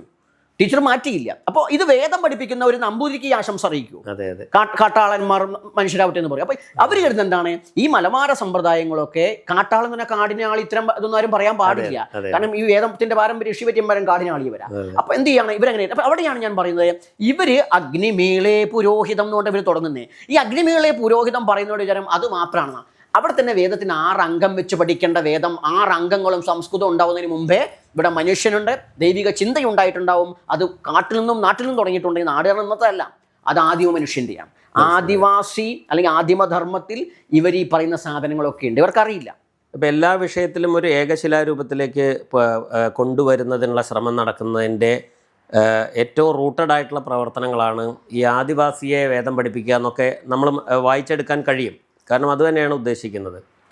അപ്പോൾ ഇവർക്കകത്ത് എന്ത് തരത്തിലുള്ള താല്പര്യമാണ് പ്രവർത്തിക്കുന്നതെന്നാണ് ബാബാജി വിചാരിക്കുന്നത്? അതായത് ഇങ്ങനെയൊക്കെ ചെയ്യുന്നത് കൊണ്ട് എന്ത് താല്പര്യത്തെയാണ് അവർ സംരക്ഷിക്കുന്നത്? അല്ലെ, ഇതൊക്കെ സത്യത്തിൽ ഇനി ഏത് മതമാവട്ടെ കേട്ടോ, ഏത് മതങ്ങളായാലും ശരി, ആ മതം മാത്രമാണ് വേണ്ടത്, അല്ലെങ്കിൽ ഇതിലേക്ക് എല്ലാവരും വേണമെന്ന് പറഞ്ഞാൽ അത് കൃത്യമായി പൊളിറ്റിക്സ് ആണ്. ആ പൊളിറ്റിക്സ് വരുന്ന സമയത്ത് മറ്റുള്ളവർക്ക് അധികാര പങ്കാളിത്തം ഉണ്ടാകരുത്. ഉണ്ടെങ്കിൽ ഈ പറയുന്ന പരമ്പരാഗത അധികാരം കൈകാര്യം ചെയ്യുന്നവർ വീണ്ടും അതേ സ്ഥാനത്ത് വരുമ്പോൾ അതിനെന്താ എന്ന് തോന്നുന്ന രീതിയിലേക്ക് വരണമെങ്കിൽ ഇത് തന്നെയല്ലേ ഞാനെന്ന് തോന്നണം. പക്ഷേ ഈ ഭരണഘടന രൂപീകൃതമായിട്ട് അധികാര പങ്കാളിത്തത്തിലേക്ക് ആദിമ ജനതകൾ കടന്നു വരുമ്പോൾ, പ്രത്യേകിച്ച് ഞാൻ അതിനെ ഫോക്കസ് ചെയ്യുന്നത്, മറ്റുള്ള സമുദായങ്ങളെ കുറിച്ച് ഞാൻ പറയാൻ ഉദ്ദേശിക്കുന്നില്ല. ഇപ്പോൾ ഇവർ കടന്നു വരുമ്പോൾ ഇതില്ലാതാകണം. ഉണ്ടെങ്കിലോ ഇവർ പരീക്ഷിക്കേണ്ടത് നമ്മുടെ സംസ്കാരത്തെയാണ്, അവരുടെ സംസ്കാരത്തെ അല്ല. അവരുടെ സംസ്കാരം, അവരുടെ ശീലങ്ങളെ മുഴുവൻ വിട്ട് നിങ്ങൾ ഇതിലേക്ക് വന്നാൽ മാത്രം യു ആർ റെക്കഗ്നൈസ്ഡ് എന്ന് പറയുന്നത്. അപ്പോൾ ഇപ്പോൾ കൊണ്ടുവന്നാലും ശരി, ഇപ്പോൾ നിങ്ങളൊരു പട്ടികജാതിക്കാരനെ നിങ്ങൾ മുഖ്യധാരയിൽ കൊണ്ടുവന്ന് എന്താ പറയുക, ഇതാ ഞങ്ങൾ കൊണ്ടുവന്നല്ലോ, ഈ ഫഹദ് മാമന്നൻ സിനിമയിൽ പറഞ്ഞ പോലെ, ഇതാ ഞങ്ങൾ വെച്ചല്ലോ, ഞങ്ങളാണ് എന്തോ ഒരു ഔദാര്യം ചെയ്തതുപോലെ ഇപ്പോഴും സംസാരിക്കും. അതായത് ഇപ്പോൾ ഒരു മുസ്ലിം ആയിട്ടുള്ള ഒരാൾ മരിച്ചു കഴിഞ്ഞാൽ പറയും അദ്ദേഹം തികഞ്ഞ ഇസ്ലാം മത വിശ്വാസിയായിരുന്നെങ്കിലും മതേതരനായിരുന്നു പ്രത്യേകം പറയും. നേരെ മറിച്ചൊരു നമ്പൂരി നായരോ മരിച്ച് അങ്ങനെ പറയാറില്ല. ഈ താല്പര്യം ഇവിടെയും ഉപയോഗിക്കുന്നുണ്ടെന്നാണ് എനിക്ക് തോന്നുന്നത്. തീർച്ചയായും അവിടെയാണ് ഇങ്ങനെ ഇസ്ലാം ജന്മനാ മതേതരനായിക്കൂടാ എന്ന് അവർ തെറ്റിദ്ധരിക്കുകയാണ്. അതെ അതെ, അത് ഇത് ആദ്യം നമ്മൾ ഉറപ്പിക്കുകയാണ്, പറഞ്ഞു ഉറപ്പിക്കണം ഓരോ ഇവിടെ ഞാൻ പറഞ്ഞു. പക്ഷേ ഇതിൽ താല്പര്യമെടുക്കുന്നത് വാസ്തവത്തിൽ ബ്രാഹ്മണരെക്കാളോ ശൂദ്രന്മാരെക്കാളോ ഈ വിഷയത്തിൽ താല്പര്യമെടുക്കുന്നത് ആ താല്പര്യമെടുക്കുന്നവരുടെ കൂട്ടത്തിൽ, അതായത് നമ്പൂതിരി ആവാൻ വേണ്ടി ആക്രാന്തം കാണിക്കുക, അത് അങ്ങനെ കാണിക്കുന്ന കൂട്ടത്തിൽ ദളിതരും പട്ടികജാതിക്കാരും ധാരാളമായിട്ടുണ്ടെന്ന് തന്നെയല്ലേ അർത്ഥം? അത് ഇതിന്റെ വിഷയം എന്തുകൊണ്ടാണ് അവരങ്ങനെ വിചാരിക്കുന്നത്? നൂറ്റാണ്ടുകളോളം ഇവർ മാറ്റി നിർത്തപ്പെട്ട് അടിമയാക്കപ്പെട്ട് ഇവരെ മുഖ്യധാരം മാറ്റി നിർത്തുമ്പോൾ സ്വാഭാവികമായിട്ട് ഒരു മുഷിഞ്ഞ വസ്ത്രം കൊണ്ട് നടക്കുന്നവനെ നല്ലൊരു വസ്ത്രം കാണുമ്പോൾ ഇടാൻ തോന്നും, പിന്നീട് അതൊന്നും ഒരിക്കലും പിന്നെ മുഷിഞ്ഞിടാൻ തോന്നില്ല. ചേറിൽ നിൽക്കുന്നവനെ പെർഫ്യൂം അടിച്ച് കയറാൻ തോന്നും, പിന്നെ ഒരിക്കലും ചേറിലേക്ക് ഇറങ്ങാൻ തോന്നില്ല. ഇത് പറഞ്ഞ പോലെ നൂറ്റാണ്ടുകളോളം ഇവിടെ ഉണ്ടാക്കിയത് അപകർഷതയാണ്. അല്ല, ആ ഒരു പ്രയോഗം സത്യത്തിൽ തെറ്റിദ്ധരിക്കാൻ സാധ്യതയില്ല. കാരണം ഇപ്പോൾ ആദിവാസി ചേറിലാണെന്നും നമ്പൂതിരിയാണ് പെർഫ്യൂം അടിക്കും, നമ്പൂതിരിത്താമാവുമ്പോൾ പെർഫ്യൂം അടിക്കലാണെന്ന് തെറ്റിദ്ധരിക്കണ്ട. നമ്മുടെ ചേറിന്റെ മണത്തിന് മോശമായിട്ട് കൊണ്ടുള്ള കുഴപ്പമാണ്. ചേറിനെന്താ കുഴപ്പം? ആ ചേറ് മോശമാണെന്ന് കരുതുന്നതാ പ്രശ്നം. കാരണം ഇപ്പോൾ അയ്യങ്കാളി യജമാനൻ അല്ലെങ്കിൽ അയ്യങ്കാളി അപ്പൂപ്പൻ ഈ പറയുന്ന കാലത്ത് ഒരു സമരം നടത്തിയപ്പോൾ ഉയർത്തിയ ഒരു മുദ്രാവാക്യം എല്ലാവരും പറയുന്നുണ്ട്, എൻ്റെ മക്കളെ പള്ളിക്കൂടത്തിൽ ചേർത്തില്ലെങ്കിൽ വയലായ മുട്ടിപ്പൊല്ലി മുളപ്പിക്കുന്നു പറയുന്നത്. അത് എങ്ങനെ കഴിഞ്ഞോ കർഷക സമരത്തിന്? ആദ്യത്തെ കർഷക സമരം അത് അല്ലാണ്ട് ഒക്ടോബർ വിപ്ലവമൊന്നും അല്ല. ഈ കർഷക സമരം എങ്ങനെ നടന്നു? അന്ന് കൃഷി എന്ന് പറയുന്നത് പുലയന്റെ കൈമുതലായിരുന്നു, ചേറായിരുന്നു കൈമുതലുണ്ടായിരുന്നത്. ഇന്ന് അതിൽ അപ്പോൾ ആ ചേറിന്റെ മഹത്വം, ആ മഹത്വത്തിലേക്ക് അപ്പോൾ അത് ഇന്ന് വരെ കയ്യിലുണ്ടെങ്കിൽ ഇന്ന് ഏത് കോടീശ്വരനും ഇവർ അണ്ടറില്ല. കാരണം അന്നത്തിന് വേണ്ട കഷ്ടപ്പെടുന്നത്. അപ്പോൾ ചേറ് മോശമല്ല, ചന്ദനം ഞാൻ സ്വതവേ പൗരോഹിത്യത്തിനെതിരാണ്, ഇങ്ങനെയൊക്കെ ചെയ്താലും പൗരോഹിത്യം പണിയാക്കരുതെന്ന. അപ്പോൾ ഇവിടെ എന്ന് വെച്ചാൽ ചേറിന്റെ മണത്തിനേക്കാൾ ഒരു ഗുണവും ചന്ദനത്തിന് മണത്തിനില്ല. ചുമ്മാ ഇരിക്കുമ്പോൾ വേർക്കില്ല, അധ്വാനിക്കുന്നവൻ വേർക്കും. വേർപ്പിന് ചിലപ്പോൾ ദുർഗന്ധം ഉണ്ടാകും, ചിലപ്പോൾ നല്ല ഗന്ധം ഒക്കെ ഉണ്ടായിക്കൂടാന്നില്ല. പക്ഷെ അത് വേർത്ത് അധ്വാനിച്ചിട്ടാ, ചുമ്മാ ഇരുന്നിട്ടല്ല. ആ ചുമ്മാ ഇരുന്നിട്ട്. അപ്പൊ അവിടെ ഞാൻ പറഞ്ഞ അവര് അങ്ങ് പിന്തുടരുന്ന മലബാരി സമ്പ്രദായം കൗളാചാരത്തിൽ പെടുന്നതാണോ? അതോ ഇപ്പോൾ ഞാൻ കേരളത്തിലെ നായന്മാർക്ക്, അതായത് മിഡിൽ ക്ലാസ് ആണല്ലോ, അങ്ങയുടെ മാതാവും നായരാണ്, എൻ്റെ മാതാവും നായരാണ്.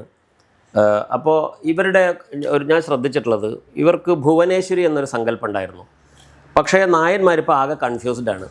അവർ ഭുവനേശ്വരിയൊക്കെ വിട്ടുപോയി, അവർ വീണ്ടും എന്താ പറയുക കുറേയും കൂടെ കളർഫുള്ളായിട്ട് പുറത്തുള്ള ഗുരുവായൂരപ്പൻ അതൊക്കെയാണ് നായർ സ്ത്രീകൾക്കൊക്കെ അറിയാവുന്നത്.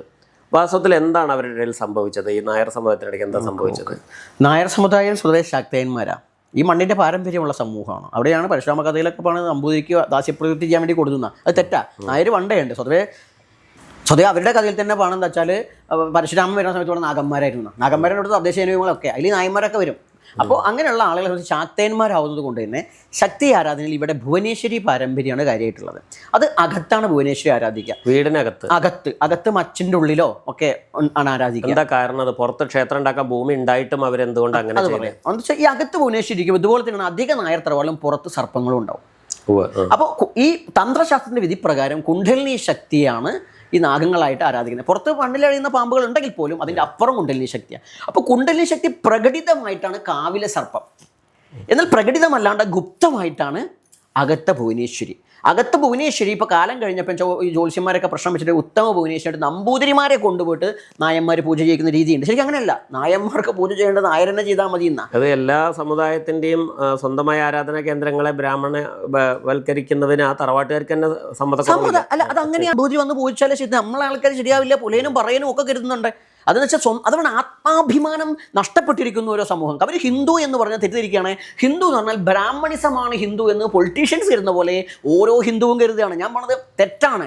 നിങ്ങൾ ഈ 5 പേരിൽ പോലെ നിങ്ങൾക്ക് എല്ലാവർക്കും സ്വത്തുണ്ട്. നിങ്ങൾ മറ്റത് അടിയറ വെക്കുകയാണ്. ഒരു നായർക്കോ പുലയനോ ഈഴവനോ ഒരു വ്യത്യാസമില്ല. ആദിവാസിക്കോ എല്ലാവരും ഈക്വലാ. അത് അവരാ മനസ്സിലാക്കേണ്ട ആദ്യം. നമ്പൂതിരിയെ കുറ്റം പറഞ്ഞിട്ട് കാര്യമില്ല. ഇന്നലെ അധികാരം കൊണ്ട് നമ്പൂതിരി എന്തെങ്കിലും ചെയ്തിട്ടുണ്ടാവാം. പക്ഷെ ഇന്ന് നമ്പൂതിരി നായർ അല്ലെങ്കിൽ ബ്രാഹ്മണൻ കൊണ്ട് കാര്യമില്ല. അപ്പോൾ അവിടെയാണ് ഈ നായന്മാർക്ക് ഈ സമ്പ്രദായത്തിൽ പൂജ ചെയ്യേണ്ട നായർ തന്നെയാണ്. അത് അകത്ത് ശാക്തയാവുമ്പോൾ ഉത്തമ ഭുവനേശ്വരി മധ്യമ ഭുവനേശ്വരി ഒന്നുമില്ല. അത് ഏറ്റവും ത്രിഭുവനങ്ങൾക്ക് പഞ്ചമകാരം അനുസരിച്ചുള്ള പൂജ ഭുവനേശ്വരിക്ക് ആണോ? അതെ. ഭുവനേശ്വരിക്ക് എന്ന് വെച്ചാൽ മധ്യമ ആരാധന എന്ന് പറഞ്ഞാൽ മോശം എന്നുള്ളതല്ല, വീരാരാധനയാണ്. മധ്യമം എന്ന് പറഞ്ഞാൽ വീരാരാധന. ചില ആൾക്കാർ അധമെന്നൊക്കെ എഴുതാനൊന്നുമില്ല. മധ്യം മിഡിൽ വീരാരാധന.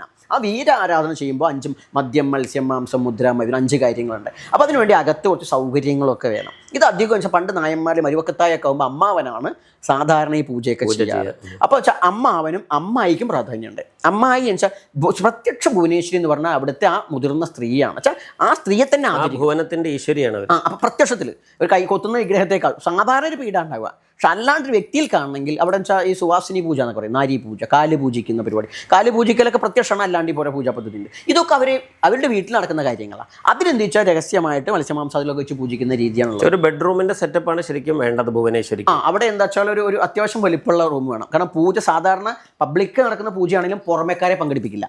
കുടുംബാംഗങ്ങൾ മാത്രമേ ഉണ്ടാവുള്ളൂ. അവർ ചെയ്യേണ്ടാണ് പൂജ നടക്കുക. പക്ഷേ 5ാമത്തെ മകാരാവുന്ന സമയത്ത് സാധാരണ നമ്മൾ കിടന്നുറങ്ങൽ തന്നെയാണ്. ഒരു ഭാര്യയും ഭർത്താവും എങ്ങനെയാണോ ഫിസിക്കൽ റിലേഷനോട് കിടന്നുറങ്ങുന്നത് തന്നെയാണ്. പക്ഷെ അതെന്ത് ഈശ്വര സമർപ്പണമായിട്ടാണ് അന്നത്തെ ദിവസം ചെയ്യുക. അവിടെ ആരും കാണാനൊന്നുമില്ല. അത് അവരുടെ പേഴ്സണലുള്ള കാര്യങ്ങൾ. അപ്പോൾ അതുപോലും ഇവിടെ വെച്ചിട്ടാണ് നടക്കുക. അപ്പോൾ അതിനനുസരിച്ച് ഭക്ഷണം വെക്കാനുള്ള സൗകര്യം അറ്റാച്ച്ഡ് ആയിട്ട് ഒരു മൂത്രമൊഴിക്കാനുള്ള ഓവർ വരെ ഉണ്ടാവും. അതിന് പണ്ട് തറവാട്ടിലും കാണാൻ പറ്റുമോ? അപ്പോൾ എന്താണ് നേരെ ഓവ് വയ്ക്കും. കല്ലിൻ്റെ ഓവ് ഉണ്ടായിരിക്കും. അപ്പോൾ ശൗചാലയം നമുക്ക് വേണമെങ്കിൽ പറയാം. ശൗചാലയം ഇല്ലെങ്കിൽ സൗകര്യമുണ്ട്. ഇതെല്ലാ ഭക്ഷണവും മറ്റുള്ള സൗകര്യങ്ങളൊക്കെ ആയിട്ട് അതുണ്ടായിരുന്നു. ശ്രീകോവിലാകുമ്പോൾ അങ്ങനെയല്ല. പുറമുള്ളവർ കാണും. അതായത് സ്വന്തം ഭാര്യയുടെ ഒപ്പം ശയിക്കുന്നത് നാട്ടുകാർ കാണേണ്ട ആവശ്യമില്ല. ഇവിടെ അതുപോലെ തന്നെയാണ്. ഇതാരും ഇത് രഹസ്യം ഗുപ്തം എന്നാൽ എല്ലാവർക്കും അറിയാം. ചോറ് കിട്ടിക്കഴിഞ്ഞാൽ നമ്മൾ ഉണ്ണും. ഇതുപോലെ തന്നെയാണ് കാര്യം. അപ്പോൾ ഇവിടെ എന്താ നടക്കുക? മദ്യം മത്സ്യം മാംസം ഒക്കെ ഉണ്ട്. പക്ഷെ ആരും കാണിക്കേണ്ട. കാളിയൊന്നും അങ്ങനെയല്ല. പക്ഷെ ഇതിൻ്റെ തന്നെ അതുകൊണ്ട് കുണ്ഡലിനി ശക്തി ആരാധിക്കുന്നു. ദേവി ഈ ഭാഗവത്തിലൊക്കെ പറഞ്ഞൊരു കാര്യമുണ്ട്. എവിടെ ദേവി ആരാധിക്കപ്പെടുന്നു, ദേവി ഭക്തരുണ്ട്. അത് നീലിയാവാം, അല്ലെങ്കിൽ കോച്ചിയാവാം, ചക്കിയാവാം, പല പേരിൽ ദൈവത്തിൻ്റെ പേരുണ്ടാവും. ഭുവനേശ്വരി ആവാം. എവിടെ ഈ പറഞ്ഞ ദേവി ആരാധന നടക്കുന്നുണ്ടോ അവരെല്ലാം ദേവിയാവുന്നു എന്നെ ആരാധിക്കുന്നുണ്ട്. ആ ഞാനെന്ന് പറഞ്ഞത് പരമമായ ജ്ഞാനമാകുന്നു. ഈ ജ്ഞാനത്തെ ഉപാസിക്കുന്നുണ്ട്. അവർ ഏത് വർണ്ണത്തിലോ വർഗത്തിലോ പെട്ടവരാവട്ടെ, ഏത് യോനിയിൽ പറഞ്ഞവരാവട്ടെ, അവരെല്ലാം ദേവി ഭാഗവതം പറയുന്നവരെല്ലാം ബ്രാഹ്മണർ. ബ്രഹ്മജ്ഞാനമുള്ള ബ്രാഹ്മണൻ. എന്താ ബ്രാഹ്മണൻ്റെ മകൻ ബ്രാഹ്മണൻ ഇത് പറയുന്നുണ്ട്. അപ്പോൾ അവിടെ നായർക്ക് സ്വന്തമായിട്ട് പ്രൗഢിയുണ്ട്. പൂണൂൽ പ്രൗഢി അല്ലാതെ തന്ത്രത്തിൻ്റെ സാധന പ്രൗഢി. അവിടെ കൃത്യമായിട്ട് മന്ത്രജപമുണ്ട്, തർപ്പണുണ്ട്, ഒക്കെ ഉണ്ട്. കേരളത്തിൽ ഇന്ന് കാണുന്ന ഒട്ടുമിക്ക ആചാര്യന്മാരും നമ്പൂതിരിമാരിൽ പോലും ഇവിടേക്ക് ഗുരുപരമ്പര അന്വേഷിച്ച് കഴിഞ്ഞാൽ പല ഗുരുക്കന്മാരും നായന്മാരായിട്ടുള്ള ആൾക്കാർ ശ്രീവിദ്യാ പാരമ്പര്യത്തിലൊക്കെ. അപ്പോൾ അത്രയും മഹത്വമുണ്ട് ദ്രവ്യങ്ങളും. ഇങ്ങനെ ഈ പിഷാരികാവ് പോലത്തെ ക്ഷേത്രങ്ങളിൽ ഇളയതുമാർ അല്ലേ, ചെയ്യുന്നത് വാസ്തവത്തിൽ ഗുരുവായൂരത്തെ പൂജാ സമ്പ്രദായം അല്ലല്ലോ. അല്ല, ഇവിടെയാണ് കേരളത്തിലെ ക്ഷേത്രങ്ങളിൽ ആളുകളൊക്കെ കൊടുങ്ങല്ലൂർ പോലെ. ഇപ്പം ഞാനൊക്കെ ഒരുപാട് സമരം ജയിലിലൊക്കെ പോയിട്ടുള്ളതാണ്. ഈ എല്ലാ ക്ഷേത്രങ്ങളുടെയും ആചാരം ഒന്നാണെന്ന് കരുതുകയും ഒക്കെ വെജിറ്റേറിയനിസം ആണെന്ന് കരുതും. ഒക്കെ പൊളിറ്റീഷ്യൻസൊക്കെ ഇതിൽ പങ്കുണ്ട്. കാരണം മറ്റതൊക്കെ മ്ലേച്ഛമാണെന്ന്. എല്ലായിടത്തും പുഷ്പാഞ്ജലി ഷീട്ടാക്കാനാണ് ഓടെ എല്ലാവരും. എന്നിട്ട് ഈ പറഞ്ഞ മാടായിക്കവരൊക്കെ പോയി കഴിഞ്ഞാൽ ഉച്ചയ്ക്ക് കോഴിയിറച്ചിട്ടുണ്ട് അത്ഭുതം പോലെ പറയുകയും ചെയ്യും. അത് വടക്കൻ കേരളത്തിൽ വലിയ മാറ്റം വന്നില്ല. കാരണം നവോത്ഥാനം എന്ന് കേരളത്തിൽ പറയപ്പെടുന്ന പല കാര്യങ്ങളും ശരിക്കും അറിയാണ്ട ബ്രാഹ്മണിസത്തിനുള്ള വാതിൽ തുറക്കുകയാണ് ചെയ്തത്. നവോത്ഥാനം ഉണ്ടാകേണ്ടിരുന്നത് മനുഷ്യനായി കാണാതിരുന്ന ആ സംവിധാനത്തിൽ വേണ്ട മാറ്റങ്ങൾ മാത്രം. ക്ഷേത്രപ്രവേശനം കൊണ്ട് പോലും വാസ്തവത്തിൽ സംഭവിച്ചത് അതല്ലേ? ക്ഷേത്രപ്രവേശനം ആവശ്യമില്ല. ഇപ്പോഴും ഞാൻ അതൊക്കെ ചെയ്യുമ്പോഴും ക്ഷേത്രപ്രവേശനം ആവശ്യമില്ല പറഞ്ഞ ആളാ. ക്ഷേത്രപ്രവേശനം കൊണ്ടുണ്ടായത് ഒരു ഹിന്ദു ബ്രാഹ്മണ മതവൽക്കരണേ ഉണ്ടായുള്ളൂ. ഈ പറഞ്ഞ ആൾക്കാരും ആര് തന്നെ ക്ഷേത്രത്തിന്റെ മുന്നിൽ സമരം, വൈക്കം സത്യാഗ്രഹമാവും, ഗുരുവാ സത്യാഗ്രഹമാവും, ഇതൊന്നും അമ്പലത്തിൽ കയറാനല്ല കാര്യമായിട്ടുണ്ടായത്, വഴി നടക്കാനാ. വിദ്യാഭ്യാസത്തിനും വഴി നടക്കാനും മറയ്ക്കാനും കൂലിക്കും അല്ലെങ്കിൽ വിശ്രമത്തിനും ഒക്കെ വേണ്ടിയിട്ടുള്ള മനുഷ്യനായി അംഗീകരിക്കാൻ വേണ്ടിയുള്ള സമരങ്ങളാണ് നമ്മുടെ നാട്ടിലൊക്കെ നടന്നത്. പക്ഷെ എന്ത് ചെയ്തു? ഇതാണ് ഈ പറഞ്ഞ നമ്മളുടെ ഈ പത്മനാഭസ്വാമി ക്ഷേത്രവുമായി ബന്ധപ്പെട്ടൊക്കെ എന്ത് ചെയ്തു? നേരെ CP ആണ് അന്നത്തെ ഈ ബാലരാമവർമ്മയൊക്കെ ഇത് പുറപ്പെടുപ്പിക്കുന്നത്. ക്ഷേത്രപ്രവേശനം അയാൾ നിയമമൊക്കെ പുറപ്പെടുപ്പിക്കുന്നത് കാരണം ഈ കൺവർഷൻ കാര്യമായിട്ട് നടക്കുമ്പോൾ ഹിന്ദു അംഗസംഖ്യ കുറയും. അപ്പം എന്നാൽ ശരി, ഇവരെ കൂടി കയറ്റാം. എന്തായാലും എൻ്റെ ഭാഷ പറഞ്ഞാൽ പട്ടിയും പൂച്ചയും വഴി നടക്കുന്നതല്ലേ, പിന്നെ എന്തിന് ദിറ്റകളെ മാറ്റി നിർത്തണം, അതിറ്റ കൂടി നടക്കട്ടെ എന്ന് പറഞ്ഞിട്ട് കയറ്റി കൊടുത്തു. അല്ലാണ്ട് അമ്പലം ആവശ്യമില്ല. കാരണം അന്ന് പുലയൻ്റെ വീട്ടിൽ ആരാധനയുണ്ട്. അയ്യങ്കാളി കാളി ഭക്തൻ തന്നെയാണ്. അപ്പോൾ പുലയൻ്റെ വീട്ടിലും പറയൻ്റെ വീട്ടിലും ഈ പറഞ്ഞ ഈഴവൻ്റെ വീട്ടിലും ഇനി അമ്പലവാസി അല്ലാത്ത നായന്മാരുണ്ട്. എല്ലാ നായന്മാരും അമ്പലവാസികളല്ല. ഇവർക്കൊക്കെ പ്രവേശനം കൊടുത്തപ്പോൾ എന്ത് ചെയ്തു? അത് സത്യത്തിൽ ഇവരുടെയൊക്കെ സ്വത്ത് നശിപ്പിക്കുക ചെയ്ത്. അപ്പോൾ പിന്നെ ഉണ്ടായത് എന്താണ്? ഇതിനെ അവർക്ക് അവരുടേതായിട്ടുള്ള ഓരോ സമ്പ്രദായത്തിലുണ്ടായിരുന്ന ആരാധനാ സമ്പ്രദായങ്ങൾ മുഴുവൻ തകർന്നു പോവുകയാണ് ചെയ്യുന്നത്. ഇപ്പം അങ്ങ് വാസ്തവത്തിൽ ആ ഒരു അന്തരീക്ഷത്തിൽ അങ്ങ് എന്ത് ലക്ഷ്യവുമായിട്ടാണ് അങ്ങ് പ്രവർത്തിക്കുന്നത്? ഏറ്റവും ചുരുക്കി പറഞ്ഞാൽ. എൻ്റെ ആധ്യാത്മിക പ്രവർത്തനം എന്ന് പറയുന്നത്, എനിക്ക് ആധ്യാത്മികം മാത്രമല്ല ഭരണഘടനയെ മുൻനിർത്തി ഞാൻ പ്രവർത്തിക്കുന്നത്. ആധ്യാത്മിക പ്രവർത്തനം എന്ന് പറഞ്ഞാൽ ഹിന്ദു എന്ന് വെച്ചാൽ 84 ഈ പണി തുടങ്ങിയത് കേരളത്തിൽ. ഈ ഹിന്ദു ധർമ്മത്തിലെ വിവിധ ശാഖകളെ വെട്ടി നശിപ്പിച്ച് ഒന്നാക്കുക എന്നുള്ളത് ഒരു മതത്തിൻ്റെ രീതിയാണ്. കുഴിച്ചിടുന്നത് തൊട്ടിട്ട് എല്ലാ അതിൽ വരും. കുഴിച്ചിട്ട് എല്ലാം കത്തിക്കുക വേണമെന്ന് വേണം ഒക്കെ വരെ സിദ്ധാന്തം അല്ല. ഇപ്പം ഗുരുവായൂർ ചെന്ന എല്ലാ സമുദായത്തിനും ഒരേ കല്യാണ സമ്പ്രദായമാണ്. അപ്പം അങ്ങനെ ഉണ്ടാക്കി വെച്ചെന്ന് വെച്ചാൽ ഇത് മറ്റു മതങ്ങളെ കുറ്റം പറയുന്നവർ തന്നെ ഈ മറ്റു മതങ്ങൾക്കൊപ്പം മത്സരിക്കുകയാണ്. അതുപോലെ ആകണം എന്നുള്ള 84 അത് കാഞ്ചിയിലെ അവിടുത്തെ ശങ്കരാചാര്യ ഗുരുവായൂർ വന്നപ്പോൾ തീരുമാനിച്ചതാ. ഗുരുവായൂർ വന്നപ്പോൾ അന്നത്തെ തീരുമാനം എന്താണ്? ഹിന്ദു ആചാരങ്ങളെ ക്രോഡീകരിക്കണമെന്ന്. അപ്പോൾ ക്രോഡീകരിക്കുന്നതിനാ ഇതിനൊരു അധികാരി വരണം. ആദ്യം ശങ്കരാചാര്യാണ് പറഞ്ഞാൽ അല്ല, ശങ്കരാചാര്യ അധികാരിയാവാൻ കഴിയില്ല. ഹിന്ദുധർമ്മം ഒരു കാലത്തും ഒരാചാര്യൻ്റെ അല്ല, നാളെ എൻ്റെയോ അങ്ങയുടെയോ ഒന്നുമല്ല, നമ്മളുടെയൊക്കെ അച്ഛന്മാരുടെ തന്നെയാണ് ഈ നാടും ഇത് സംസ്കാരവും. ഇവിടെ എല്ലാവർക്കും പങ്കുണ്ട്. ഇവിടെയാണ് ഇവരിതിനെയൊക്കെ പാടെ നശിപ്പിച്ചപ്പോൾ ആ 84 പിറവിയെടുത്ത് എന്നെ സംബന്ധിച്ചിട്ട് ഓരോ സമുദായവും കാരണം ഒന്ന് നായർ ഈഴവൻ പുലയൻ പറയൻ, ഇതാണ് ഹിന്ദു ധർമ്മത്തിലെ ഏറ്റവും വലിയ പ്രശ്നം. ഞാൻ പറഞ്ഞു ഒരു പ്രശ്നമില്ല, എനിക്ക് എല്ലാ വിഭാഗവും ശിഷ്യരുണ്ട്, മറ്റു മതങ്ങളിലുണ്ട്, കൺവർഷൻ അല്ല, അറിയാൻ വേണ്ടി വരുന്നവരാ. അപ്പം ഇവരോട് ഞാൻ പറഞ്ഞത് നിങ്ങളൊക്കെ തറവാട്ട് നിങ്ങളുടെ കുലദൈവം ഇന്നതാണ്, ആചാരങ്ങൾ ഇന്നതാണ്, ഇത് പറഞ്ഞു കൊടുക്കുന്നുണ്ട്. നമ്പൂതിരിക്ക് വരെ പറഞ്ഞു കൊടുക്കുന്നുണ്ട്, അവർക്ക് വേണമെങ്കിൽ അവരുടെ സ്ഥാപനം അല്ലാണ്ട് വേണമെങ്കിൽ കേട്ടോ. അപ്പം അങ്ങനെ പറഞ്ഞു കൊടുത്തതിന് ശേഷം അവരെ ധർമ്മത്തിക്ക് എന്നിട്ട് പറയും നിങ്ങൾ ഇവിടെ ഇരിക്കുന്നില്ലേ, നിങ്ങളുടെ ഗുരു ഞാനല്ലേ. ഇതുപോലെ എല്ലാ അറിവുകളും ഉണ്ടായതൊരു ഈശ്വരിൽ നിന്നാണ്. ഒക്കെ എന്താ വെച്ചാൽ ഇതിനെ ഇപ്പോൾ അപ്പയും കുറുന്തോട്ടിയും ഒക്കെ നമുക്ക് വേണ്ടാന്നൊക്കെ തോന്നും. എല്ലാവരും ഗുണം പറഞ്ഞാൽ നിങ്ങളെല്ലാവരും ചേർന്നാലാണ് ഈ ധർമ്മം മുന്നോട്ടുള്ളൂ. ഇത് ജാതിയല്ല, ജാതി എന്ന് പറയരുത്, സമുദായം സമമായി ഉദയം ചെയ്ത ധർമ്മവ്യവസ്ഥ. സത്യത്തിൽ നായരൊരു മതമാണ്, ഇതൊരു മതമാണ്. നിങ്ങൾ വ്യത്യസ്തമാക്കുന്ന നിങ്ങളുടെ ആചാരങ്ങളെ കൊണ്ടാണ് ഇതിനെ മാറ്റം വരുത്തരുത്. സാഹോദര്യം ഉണ്ടാവും. നിങ്ങൾ വലിയവനോ ഇവൻ താഴ്ന്നവനോ അല്ല, ഈ ഭാവം മാത്രം തെറ്റ്, ഉച്ചനീചത്വം വേണ്ട. ഈ ഒരു സന്ദേശം പ്രചരിപ്പിക്കാൻ വേണ്ടിയാണ് അങ്ങ് എന്താ പറയുക ഇപ്പോൾ ഒരു ആശ്രമം വിദ്യാപീഠം ഒക്കെ സ്ഥാപിക്കുന്നത്.